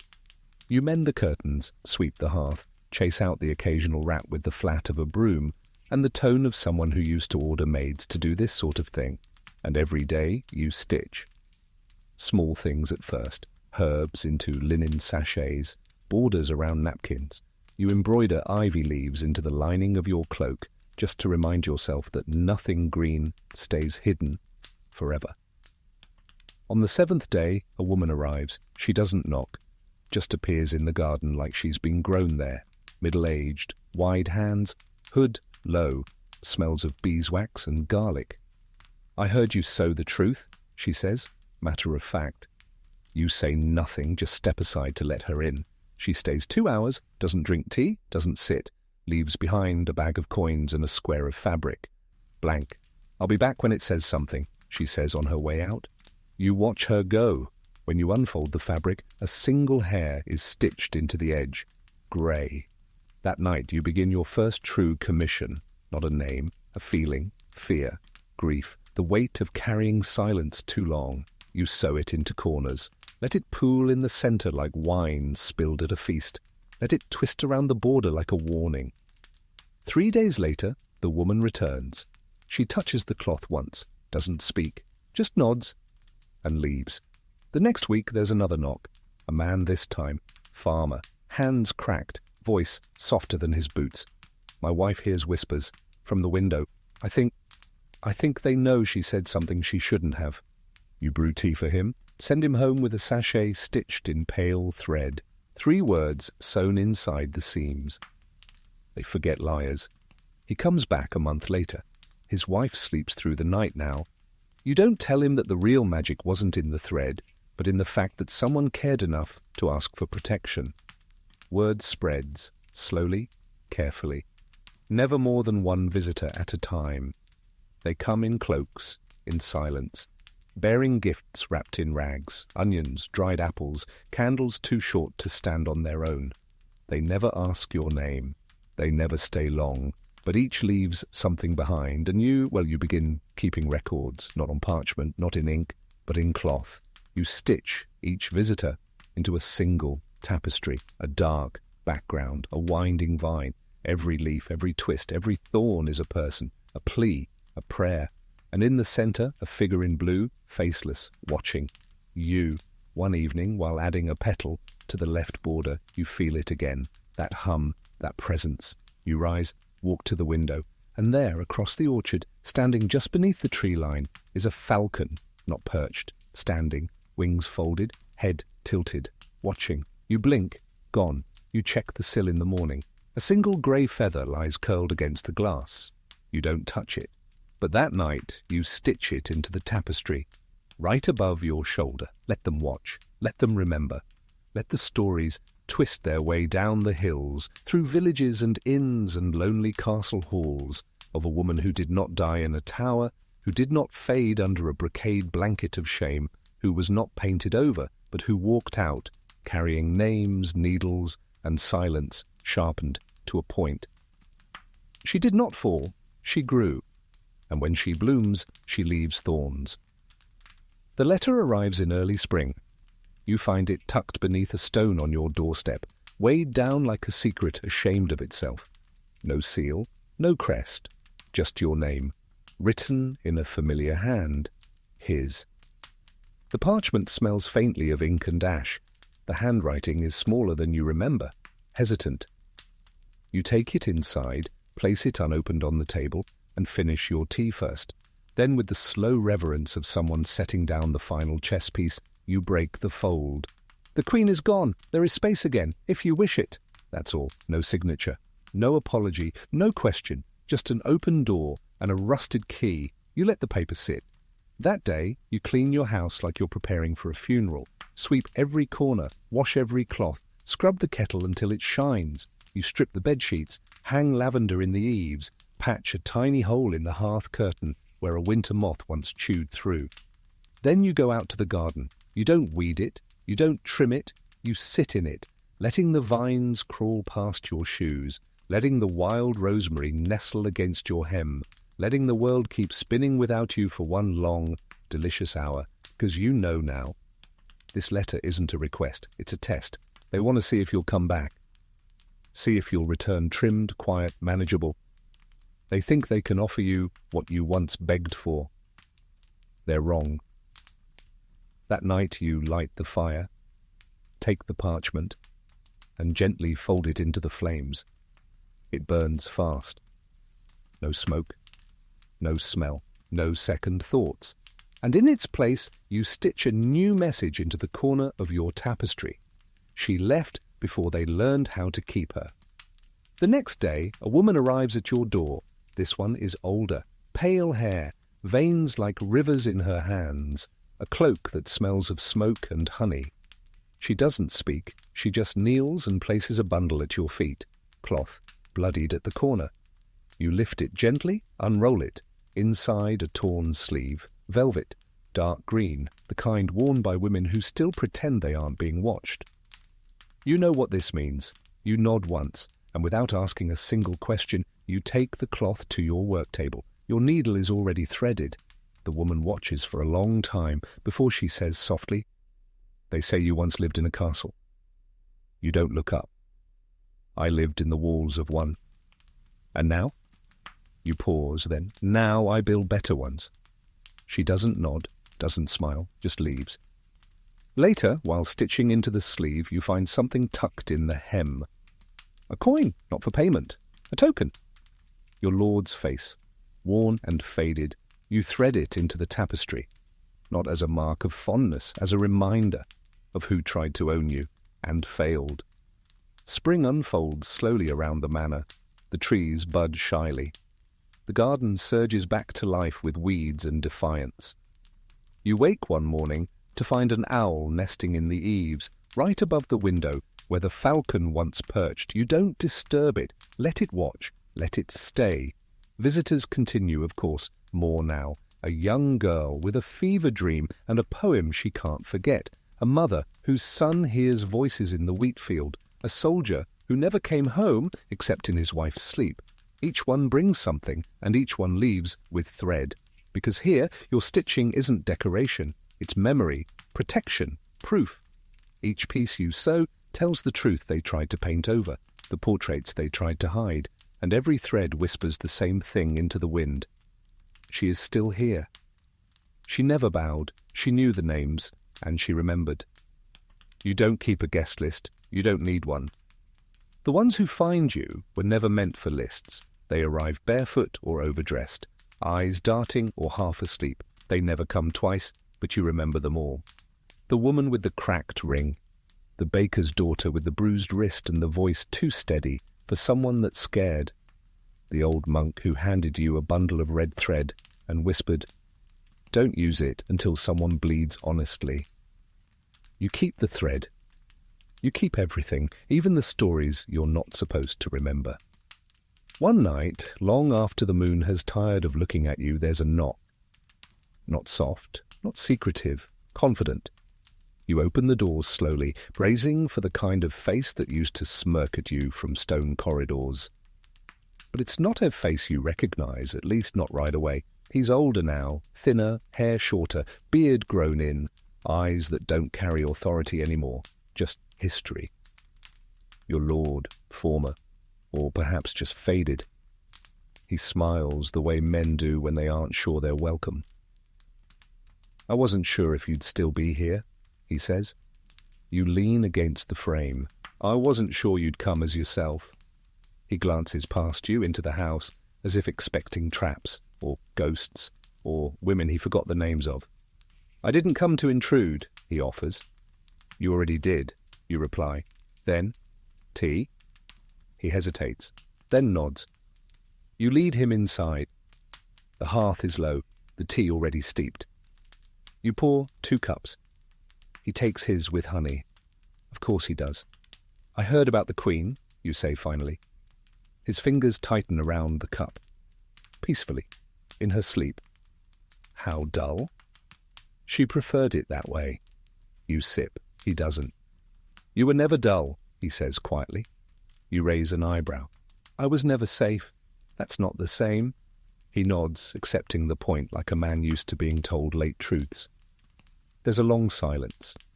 Then he sets down his cup and pulls something from his coat. A handkerchief. Your embroidery. You blink once. "I thought it was lost." "It was," he says. "But I kept it, even when I wasn't supposed to." He places it gently on the table between you. You recognize the stitch. It's old, uneven, the thread frayed. One ivy leaf darker than the rest. You stitched it when you still thought he might keep you. Not as a secret, not as a favor, but as something real. You trace a fingertip over the edge. "You want to be remembered," you say. "No," he murmurs. "I want to remember you correctly." You stare at him, at the man who once handed you poems with one hand and opened the trapdoor with the other, at the man who watched you stitched into a wall and thought it meant you were protected. "I already remembered me correctly," you say. He nods again. Then, "I had a portrait of you removed from the gallery." You laugh softly. "That must have caused a fuss." "It did. So I hung mine in the study." A pause. "I painted it myself." That stings more than you expect. "Am I smiling?" you ask. "No," he says. But you're not silent. You let that sit. Then you rise, walk to your work table and select a piece of linen. You sew as he watches. 6 small stitches. Nothing elaborate, just enough. Then you hand it to him. He unfolds it. In pale thread. She didn't need to haunt. She remained. He reads it twice, then folds it and places it in his breast pocket like a sacred relic. "I won't come again," he says, standing. "I know, but I wanted to see it." He gestures around the room. "This, you, real, free." You tilt your head. "You could have painted that." "No," he says, stepping to the door. "This one only lives." You let him go. No farewell, no forgiveness. Just the creak of the threshold and the long exhale of a man realizing he wasn't the ending of your story. He was the intermission. That night, the wind shifts, carries the smell of roses that haven't bloomed yet, carries the sound of boots fading down a gravel path, carries the last thread of that old story off into the dark. And in the morning, you find a fresh note tied to your garden gate, not from him, from a girl, scrawled in a rushed hand. "I need help. They're trying to make me quiet." You smile. You pull out a new needle and begin again. Spring deepens, and with it, the garden becomes a wild sermon. The rosemary bolts, the mint escapes its corner, and the ivy climbs everything now, walls, doorposts, even your laundry line. You don't stop it. Let it sprawl. Let it spook the villagers. Let it remind the world that life does not always grow politely. The girl arrives just after dawn. She's no older than 16, hair braided tight to her skull, cloak too thin for the wind. She stands at your gate like a question mark, hesitant but already leaning forward. You don't ask why she's here. You know, she doesn't speak at first, just watches you tend the garden, then follows you to the bench under the yew tree, the one crooked with age and soft with moss. You pour tea. She drinks it slowly, hands wrapped around the cup like it might answer for her. Finally, "They told me to smile more." You wait. "They said my mother laughed too loudly, and I do too." You nod. "Did she leave?" The girl shakes her head. She stopped laughing." You sip your tea. "And they think that's safer." She nods. You don't tell her what you want to. You don't tell her. They will always ask for smaller, always ask for quieter, always ask for less. Instead, you take her inside. You show her your tapestry, the one no one else sees, the one not for sale, not for commissions. It hangs behind your bed, veiled in linen during the day, unveiled only when the moon is high and the air is honest. She stares at it for a long time. She touches a single stitch near the bottom, small, red, barely noticeable. Is this blood? You nod. Mine. Her eyes widen. I was learning. She says nothing, just breathes. Then she says, I want a stitch. You hand her a hoop, a needle, a strip of linen. She pricks her finger first try, winces, then grins. You let her stay 3 days. She doesn't speak much, but she sews constantly. Tiny, impatient stitches, uneven, restless, brave. Her cloth is chaotic, full of crossed lines and misplaced knots. You don't fix them. You just add a single row beneath her mess, clean and steady, balance. When she leaves, she takes her embroidery with her, tied in a bundle, folded beside a sprig of mint. She hugs you, tightly. No words. You watch her vanish into the trees.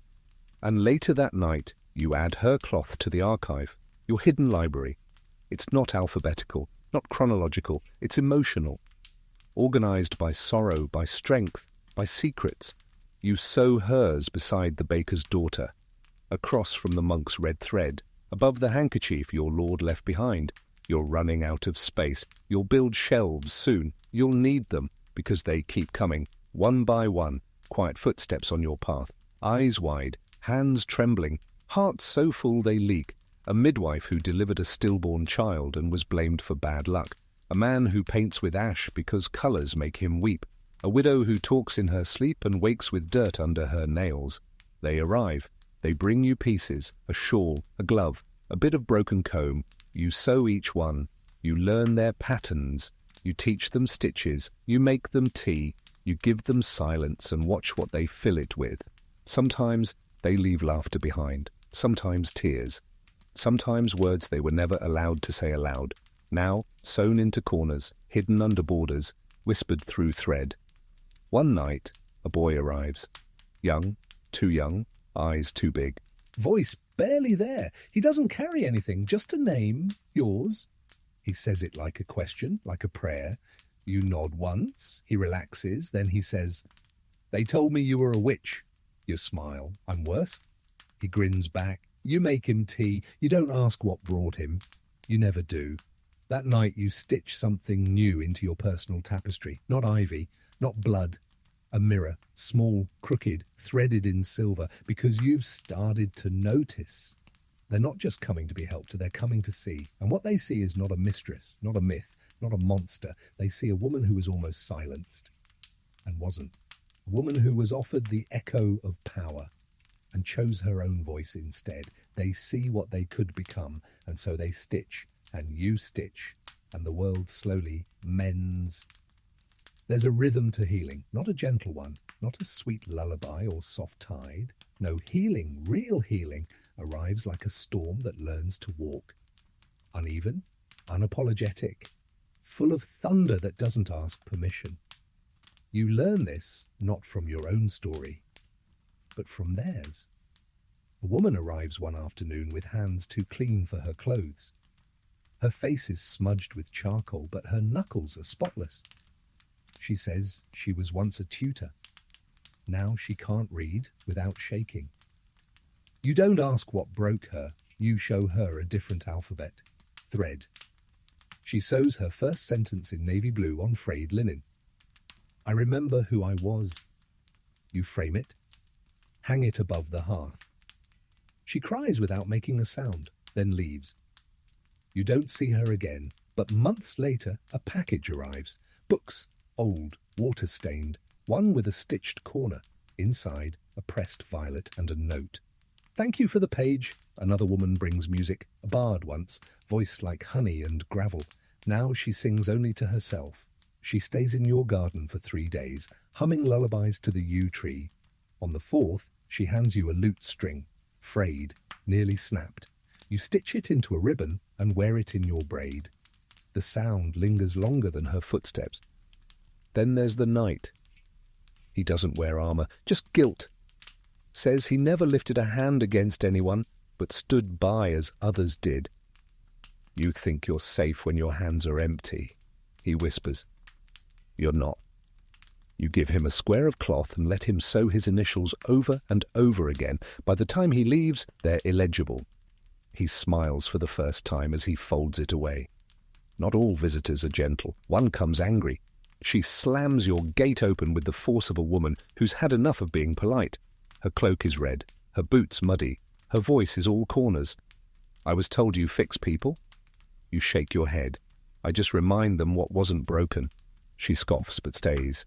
She sews with shaking hands, cuts herself twice, swears at the needle, breaks a hoop in half when her thread tangles for the third time.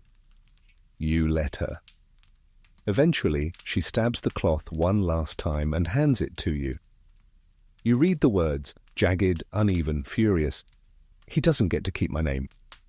You nod. She doesn't wait for a response, just walks away into the dusk, her red cloak flaring behind her like a banner of war. You stitch her words into the edge of your garden gate, where everyone can see them, where he might see them if he ever dares come. You don't hide stories anymore. You display them. They line your walls, your stairs, your shelves. Even your pillowcase is edged with truths now. Some nights you wake to find your fingers moving without instruction, stitching names you didn't know you remembered, phrases whispered by firelight, returned now like birds to a nest. You learn the difference between silence and quiet. Quiet is peace. Silence is pressure. You begin hosting circles, small ones, no hierarchy, no announcements, just tea, stitching, and space. Sometimes no one speaks. Other nights, someone shares something that makes the candles flicker like they've been holding their breath.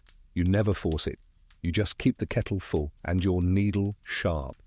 One evening, after the others have gone, you find a scrap left behind, not signed, not obvious, a fragment of a bodice, stiff with age, and one line stitched so lightly you almost miss it.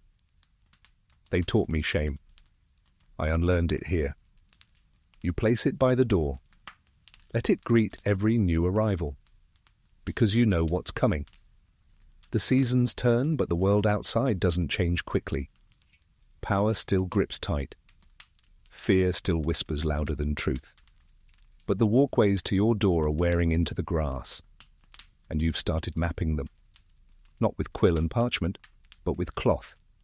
A great blanket, still growing, each new square a path, each visitor a thread, each pain a stitch, each healing a patch of light. Soon it will be large enough to cover the entire floor of the chapel you once feared to enter. You plan to deliver it yourself one day. Place it on the altar, no prayers, just proof. And when they ask what it is, you'll say, it's all the things you tried to quiet.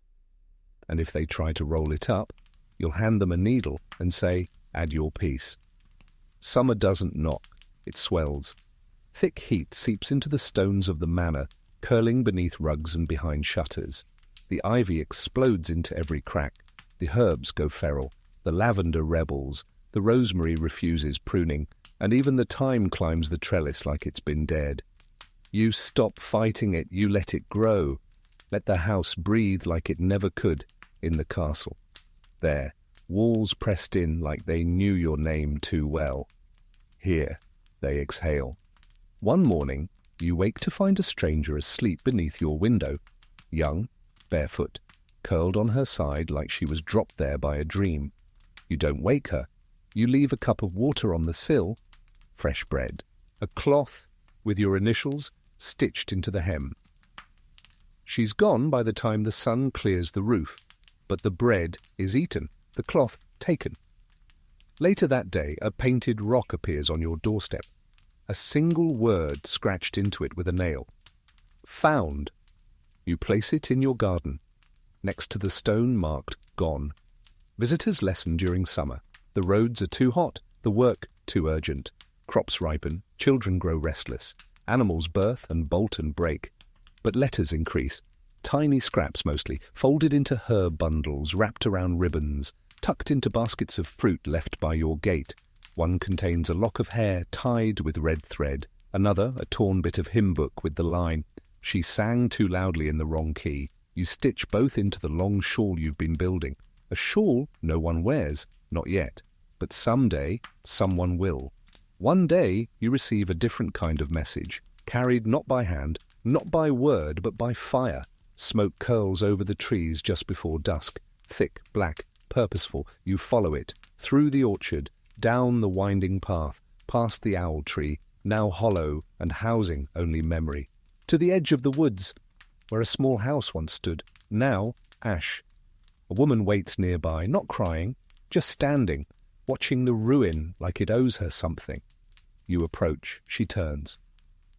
"I told the truth," she says. You nod. "They called it blasphemy." "Of course they did." You walk back with her, no questions. You give her a room. You give her soup. She doesn't want to sew, not yet. She sleeps for 3 days. When she wakes, she asks for red thread. You hand her black. She nods. Later, she shows you her work. "I didn't burn." It's crooked, angry.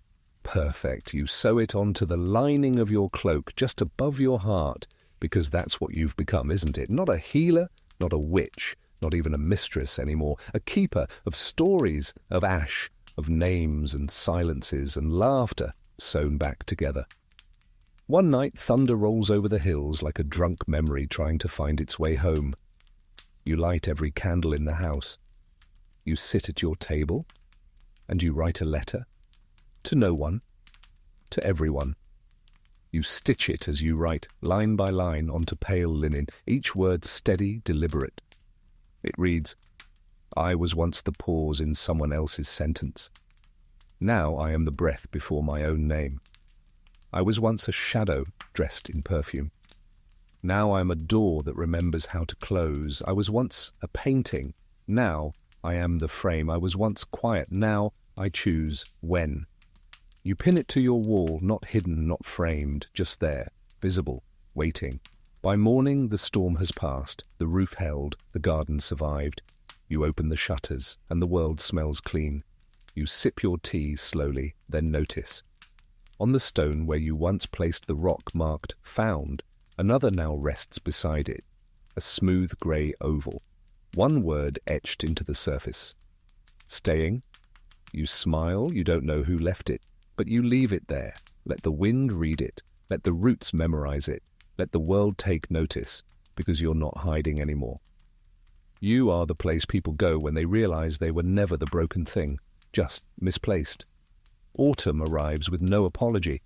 It doesn't ask if you're ready. It just arrives, barefoot, smoke-scented, scattering red leaves across your doorstep, like warnings or invitations. The air sharpens. The wind acquires teeth. Even the sun seems reluctant to linger. You change nothing. You've learned that waiting for safety is a fool's errand. That peace doesn't come when things quiet down. It comes when you decide to stop hiding. And you've stopped. Completely. One morning, you rise to find the shawl is gone. Not stolen, taken, used. You'd left it hanging on the garden fence during the last full moon, half hoping it would go, half afraid it wouldn't. Now the cloth is gone, but something else has replaced it. A mark carved into the fence post. 3 spirals joined at the center. An old symbol, older than castles, older than fear. Balance, growth, memory. You trace it with one finger, then walk back inside and light every candle. The next visitor doesn't knock. She walks in like someone returning from war. Not triumphant, but intact. A priest's daughter, hair hacked short, eyes like burnt sugar. She doesn't sit, doesn't speak, just drops a bundle on your table. Inside, a tunic, torn at the neck, stained at the cuffs, patches of stitching already started, then abandoned. You look up. She meets your eyes. "He made me wear it," she says. You nod. She doesn't stay. You don't ask her to. That night you work in silence, not because it's solemn, but because it's sacred. The cloth fights you. Some fabric does. It carries memory in its seams, shame in its warp, threads that refuse the needle. You stitch anyway, not to repair, but to rewrite. You add a single line across the chest, a band of silver thread like armor. You don't know if she'll come back, but the shirt will wait. Outside, the wind claws at the shutters. Leaves scrape the windows like forgotten names. And then a sound. Laughter. High. Fierce. Coming from the orchard. You step outside. No one there. Just a ring of leaves circling the base of your oldest tree, and a red ribbon tied around the trunk. You untie it. Tucked into the knot, a piece of parchment. No signature. Just one sentence. I remembered, so I returned. You hang the ribbon on your door. It stays. Visitors increase. Not daily, not scheduled, just constant. They bring you scraps, threads, stories spoken backwards, and bruises that bloom in places no one else could see. You learn the difference between fixing and mending. Fixing erases, mending remembers. One woman brings a bell, small, tarnished, cracked at the rim. She says it used to ring for mass. Now it rings only when she wants to hear herself. You hang it above your work table. It rings twice that week. Once, when a man comes to unburden his guilt about a girl he called foolish long ago. Once when a child brings you a page torn from a book with your name scribbled in the margins. You don't remember writing it, but you remember being it. You begin to teach, not with lessons, with needles, with rhythm, with breath. You teach how to sew words into cloth and how to pull pain through a loop and leave it there, no longer in your body, but in the thread, in the cloth, in something finished. The first student returns weekly. She brings her own hoop now, her own patterns. She embroiders birds, tiny ones, uncaged. You stitch one into your tapestry, a small one, tucked near the border, not flying, just watching. Some nights you sit by the fire and unroll your archive. You don't touch the pieces, just see them, the names, the shapes, the stitches made by hands, no longer trembling. The phrase you once stitched for yourself, I watched them frame me, now surrounded by dozens more. I said no and lived.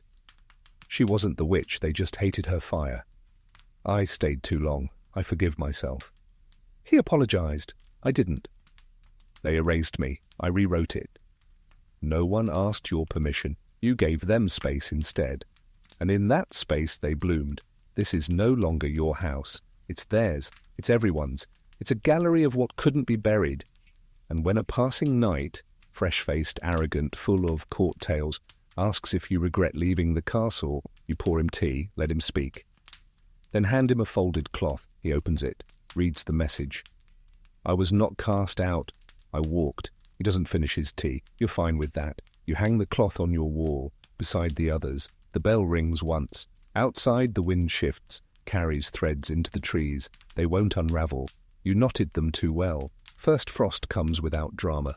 One morning you wake and the world has quieted. The herbs hold still. The ivy pauses mid-reach. Even the crows go quiet, as if the cold has frozen their gossip mid-squawk. You step into your slippers, wrap yourself in the heavy shawl stitched with a dozen stories, and walk outside with your breath trailing like thread. Every blade of grass wears silver now. And the air, sharp and bright, carries a stillness you remember from long ago. From castle walls, from early mornings when the only sound was the echo of your own footsteps down a forbidden hallway. But back then you were sneaking. Now, you own the silence. Visitors slow this time of year. The path becomes treacherous.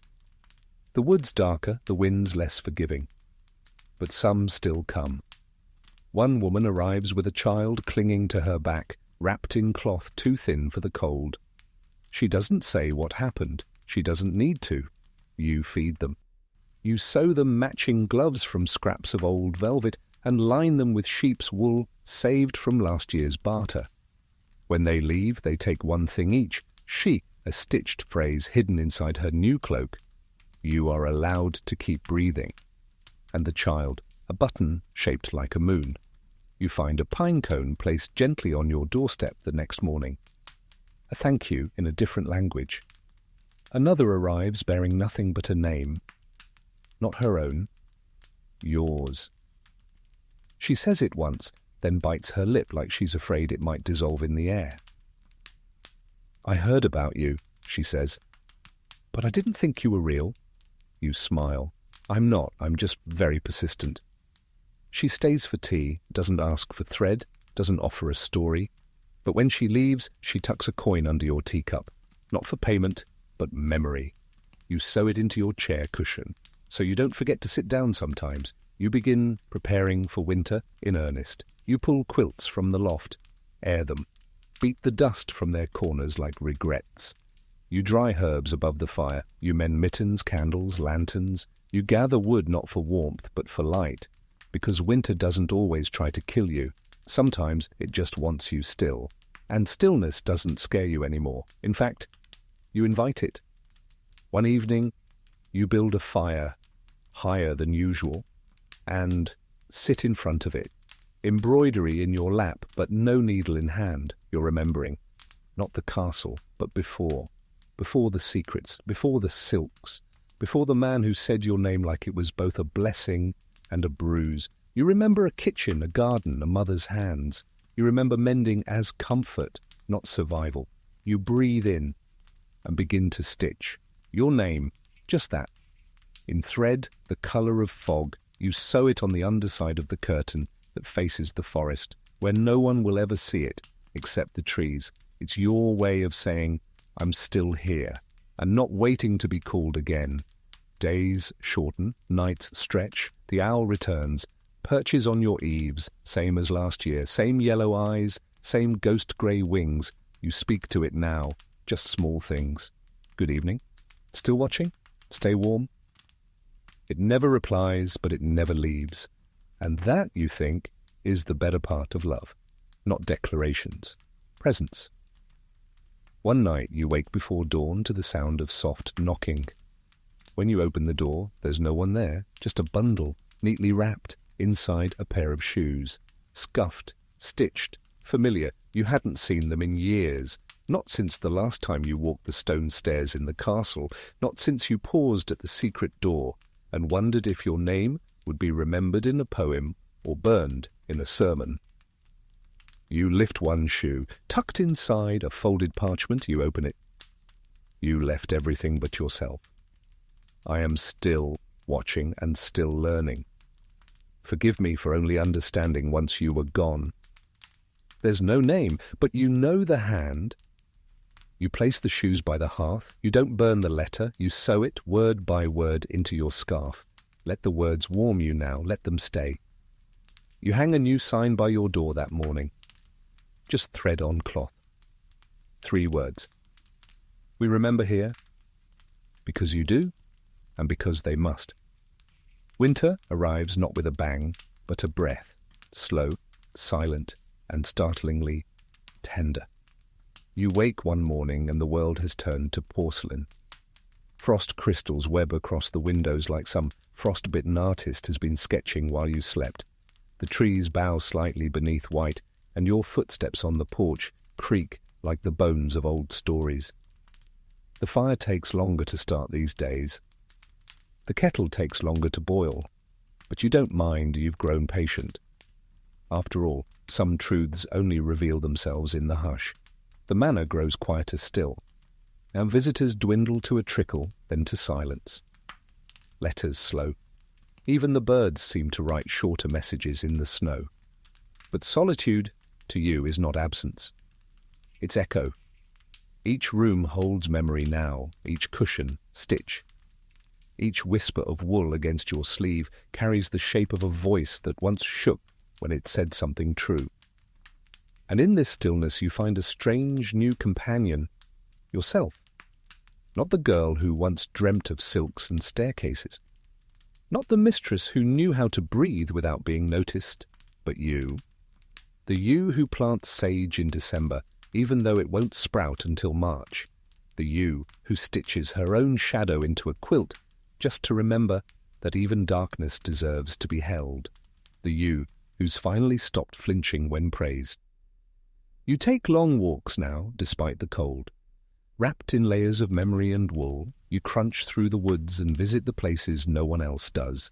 The stump that looks like a throne, the hollow tree where you once hid a ribbon, the frozen creek where the first child ever brought you a pebble and called it magic. And sometimes, just sometimes, you find new offerings, not people, signs. One day a braid of red thread tied around a fir branch fluttering. Another, a strip of parchment nailed to a tree. You unfold it carefully. My voice came back when I remembered yours. You press it to your lips, not to kiss, to breathe, because it's so easy to forget, isn't it, that silence can be contagious, but so can survival. You bring the parchment home and tuck it into the pocket of the cloak with your name stitched on the inside. You make more tea, you light more candles, and you sew, not furiously, not purposefully, just rhythmically, like a hymn without words. One night, during a blizzard so thick the windows blur with white and the wind screams your name just to see if you'll answer, you sit by the fire and take out your oldest hoop. The first. The one with uneven stitches, blood specks, hope. You rest your hands on it and whisper, "You were never wrong." Outside the wind calms just a little. Just enough. The owl is back. You can hear her calling, not frantic, not forlorn, just checking in, and you laugh out loud because you'd forgotten that you could. The next morning, someone leaves something on your doorstep. A stone. Again. But this one is different. Etched with ice. You brush it clean. It reads, "Still stitching." You don't know who left it, but you know what it means. They're out there. The ones who learned from you, the ones who watched and whispered and walked away stronger. They're sowing now, new stories, new paths, new sanctuaries. You placed the stone in your fireplace mantle, right beside the first one, found, and you realize, and that might be the real legacy, not the letters, not the cloth, not even the quiet revolution humming between the knots, but the echo, the way survival ripples outward, turns into habit, turns into ritual, turns into home. You sit back, pull your shawl tighter, and close your eyes, not to sleep, but to listen, to the thread pulling through the world, stitching its way into new hands, new voices, new names, all because you stopped being afraid of your own. The year turns, not loudly, not with trumpets or declarations, but like a page in a book you didn't realize was already being written. Snow melts in the corners of the garden. The yew tree yawns. The days lengthen by a breath at a time, like the sky itself is exhaling after holding something in for far too long. You feel it too. Not in your bones, they've long since stopped protesting the cold, but in your thread. In your hands, they ache to begin again, to create not just as memory, but as invitation. So you do. You begin a new tapestry, wider than the others. Blank for now, pure linen, thick as a secret not yet told. You sew one thing first, a doorway, not a grand castle arch or golden gate, just a simple wooden door, weathered, hinges rusted, open, always open, and you wait, because now you know something no castle ever taught you. Waiting is not weakness. Waiting is making room, and they come. Not all at once, not like before, but gently, like snowmelt, a trickle of presence, an old friend, the first one to ever call you brave. She arrives with creased hands and eyes that have seen too much, and yet still soften at the sight of you. She brings you a scarf she knitted herself. It's uneven, beautiful, you wear it all day. Someone new arrives, a man with dirt under his nails and a voice so soft you have to lean in to hear him say his name. You don't ask what brought him. He doesn't say. He plants tulips in your garden and leaves a note in the watering can. Thank you for not needing to know. You stitch his message onto the back of a glove and wear it whenever you touch the soil. Then, unexpected, a letter from the castle. The seal broken before it reached you, the wax smudged by unfamiliar hands. You hesitate, then open it. Not because you must, but because you can. Inside, some speak of you as myth now, a caution, a comfort, a crack in the story we were taught. They ask what happened to the girl in the tower. I tell them she walked out and built a better one. There's no signature. But the handwriting is practiced, familiar. And you know what it means. You've become the story they whisper behind curtains, not scandal, possibility. You place the letter in a frame and hang it by the door, beside the bell that rings more often now, sometimes from a breeze, sometimes from a visitor brushing past, sometimes for no reason at all. You've stopped asking why. Instead, you listen. You're not collecting stories anymore. You're cultivating them. Some come to stay, some come to forget, some come to remember, and all are welcome. One night, during a late snow, you wake to candlelight flickering strangely. You follow the glow and find her. The girl who once came in rage. The one with the red cloak and jagged stitches. She's sitting in your workroom, eyes red, but not from anger. She holds the shawl you left on the fence so long ago. "I didn't know where else to go," she says. You sit beside her, say nothing, and in the silence she weeps, not broken, but breaking open. You hand her new thread. She chooses blue this time. As she sews, she speaks, and each word is lighter, each stitch softer. She's not the same girl, and neither are you, because healing doesn't look like forgetting. It looks like this, like sharing space with the version of yourself that once believed silence was safety. You stay up until dawn, and when the light finally reaches the sill, she looks up and says, "Thank you for leaving the door open." You nod. You always will. Because this house, this life, this you, was built not from escape, but from return.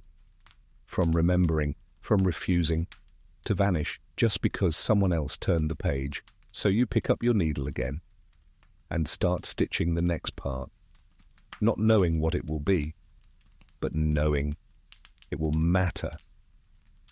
Spring returns like an old friend who never knocks, just pushes the door open and flops onto the nearest cushion like they never left. The air shifts, the soil breathes, snow shrinks back into the corners like it's embarrassed to still be here. And your house? It expands, not in size, not in walls, but in presence. The kind of presence that hums when the wind stirs the curtains, or when laughter comes from the kitchen with no clear source. Even the owl seems more relaxed now, blinking slowly from her perch like she's proud of how far you've come. You begin to clear the garden. The sage survived, the thyme too somehow. But it's the mint that dominates now, bold, unruly, sprawling like a woman who's tired of being polite. You let it. You always did have a soft spot for the difficult ones. As you clear away last year's stems, your fingers brush something buried in the soil. A wooden spool, still wrapped in thread, not yours. You pull it free, brush away the dirt. There's a single word carved into the top. Start. You don't remember losing it. You don't remember who gave it to you. But somehow you know exactly where it belongs. You carry it inside and place it in the center of the wide tapestry, the one with the open doorway stitched in grey. You sew a path leading from that doorway now. Winding, uneven, but clear. And as you do, the wind picks up. Not violently, just enough to knock a paper from your shelf. You catch it mid-air. It's a note from years ago, tucked between pages and forgotten. One day, you'll look back and realize that silence was never your enemy. It was your canvas. You pin it beside your desk. Because this house, this life you've sewn into being, is no longer about endurance. It's about intention. You begin to teach more deliberately now, not just to those who arrive weeping or bruised, but to the curious, the hopeful, the ones who say, "I don't have a story," and then tell you one with their eyes. You show them how to hold the needle, how to pull it through not just cloth, but memory, how to let go of symmetry, how to trust the crooked lines, and they learn, fast, sometimes too fast. One girl stitches her entire grief into a scarf in a single night. You find her asleep beside it. The scarf reads, "I loved him. He left, I stayed." You wrap it around her shoulders before she wakes. She leaves in the morning, smiling, doesn't look back. You know she'll be fine. She has her thread now. One afternoon, a small group of women arrive. None of them speak at first, but their eyes tell the same story. They're ready. You lead them to the garden. Lay out cloth and baskets of thread. You don't instruct. You just begin. And one by one they follow, hands moving, eyes focused, and slowly they begin to speak. About things they never said aloud, not in the castle, not at court, not even to themselves. Here, in the open air, among sprouting mint and the scent of wet soil, they begin again. You sow beside them, not above, not as guide, but as witness, because you've learned sometimes the most radical thing you can do is hold space, not correct, not steer, just witness. When the sun dips low, someone reads aloud what they've stitched. You don't remember her name, but you'll never forget her words. My silence wasn't empty, it was gathering. You embroider it into the hem of your sleeve that night, next to the phrase you once wore inside your bodice.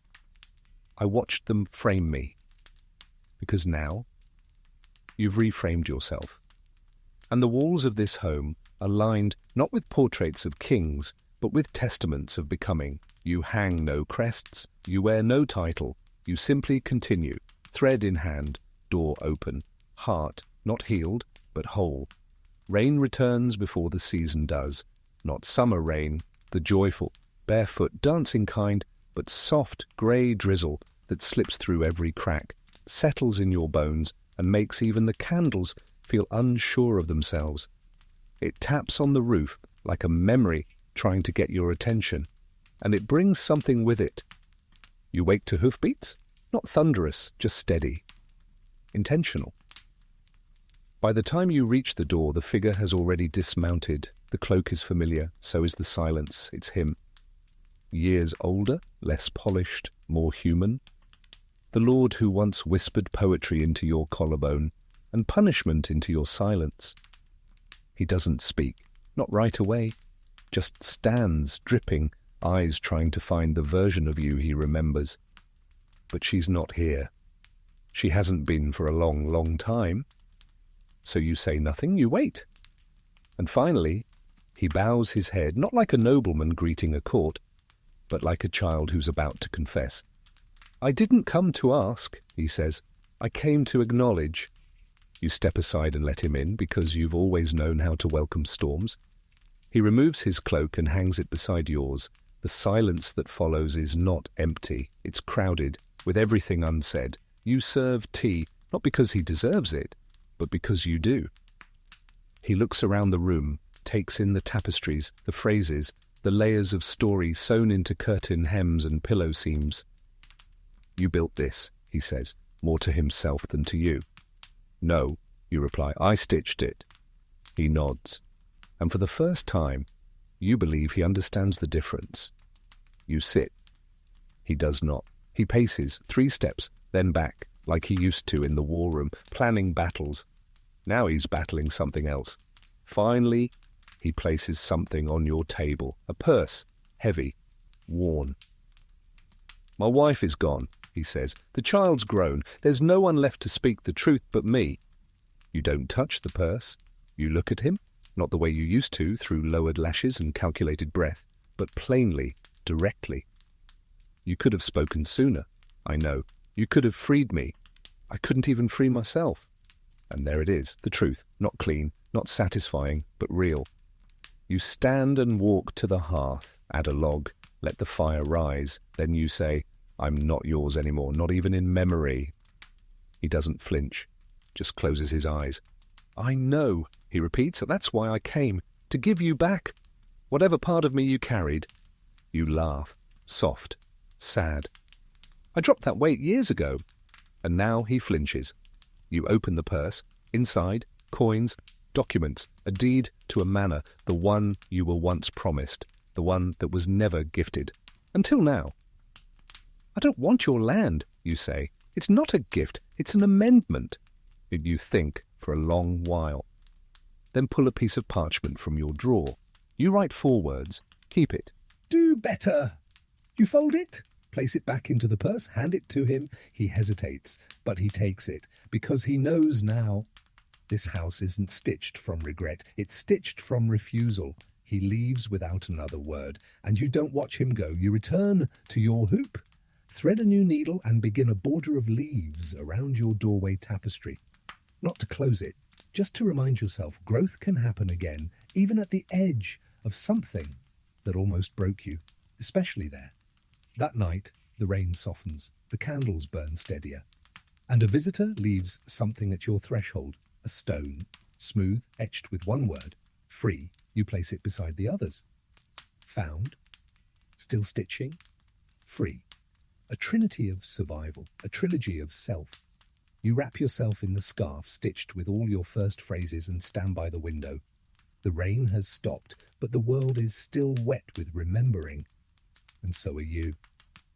The sun returns with more conviction now, not just a golden smear behind clouds, but full-bodied warmth, strong enough to wake the daffodils, bold enough to scatter the crows. You feel it before you see it, in the way your joints stop aching, in how the curtains billow wider in the morning, in the songs the children hum when they pass your garden gate. You find yourself humming, too. It surprises you, not because you forgot how, but because the silence had been so comfortable, so complete, you didn't realize sound was missing. You begin to open the windows, air the tapestries, sort your scraps, and with every folded corner, every rediscovered spool, you find bits of yourself tucked between the fibers, older versions, forgotten threads, jokes you stitched into cuffs just to make yourself laugh. You chuckle at one sleeve where you'd once sewn, "This is my sword arm." You weren't wrong. A woman arrives with no words at all, just a bundle of torn cloth in her arms. You don't ask. You nod and gesture to the table. She sits. You place a needle in her hand. Her fingers tremble. She begins to stitch. Not patterns, not words, just lines. Long wandering lines. You leave her be. A few days later, you find her asleep on the bench, the stitched cloth folded beneath her head. On it, one sentence in shaky thread. "I never thought I could mend me." You hang it in the entry hall, eye level, so no one misses it. Another visitor brings a child, not their own, just a child, quiet. Eyes too wide, they stay for a week. By the second day, the child is threading needles. By the third, they're teaching a bird to perch on the fence post. By the fourth, they've drawn a doorway in charcoal onto the garden wall. You ask what it is. They say, "It's how I see your house from the outside." You trace the lines with your fingertip. It looks right, more honest than beautiful, which is perfect. That night, you sew your initials into the child's mitten, inside where no one else will see. Because sometimes the smallest stitches carry the heaviest truths. Your house begins to feel less like a hideaway and more like a seam itself, where past and future thread through the present. One evening, you gather all of the leftover scraps, silks from the castle, rough wool from barter trades, linen from strangers, and you start a new quilt. The final one, you don't rush. Each square tells a story. Each square holds someone's breath. Each square is a map no one else could ever read but you. On one, the word "speak."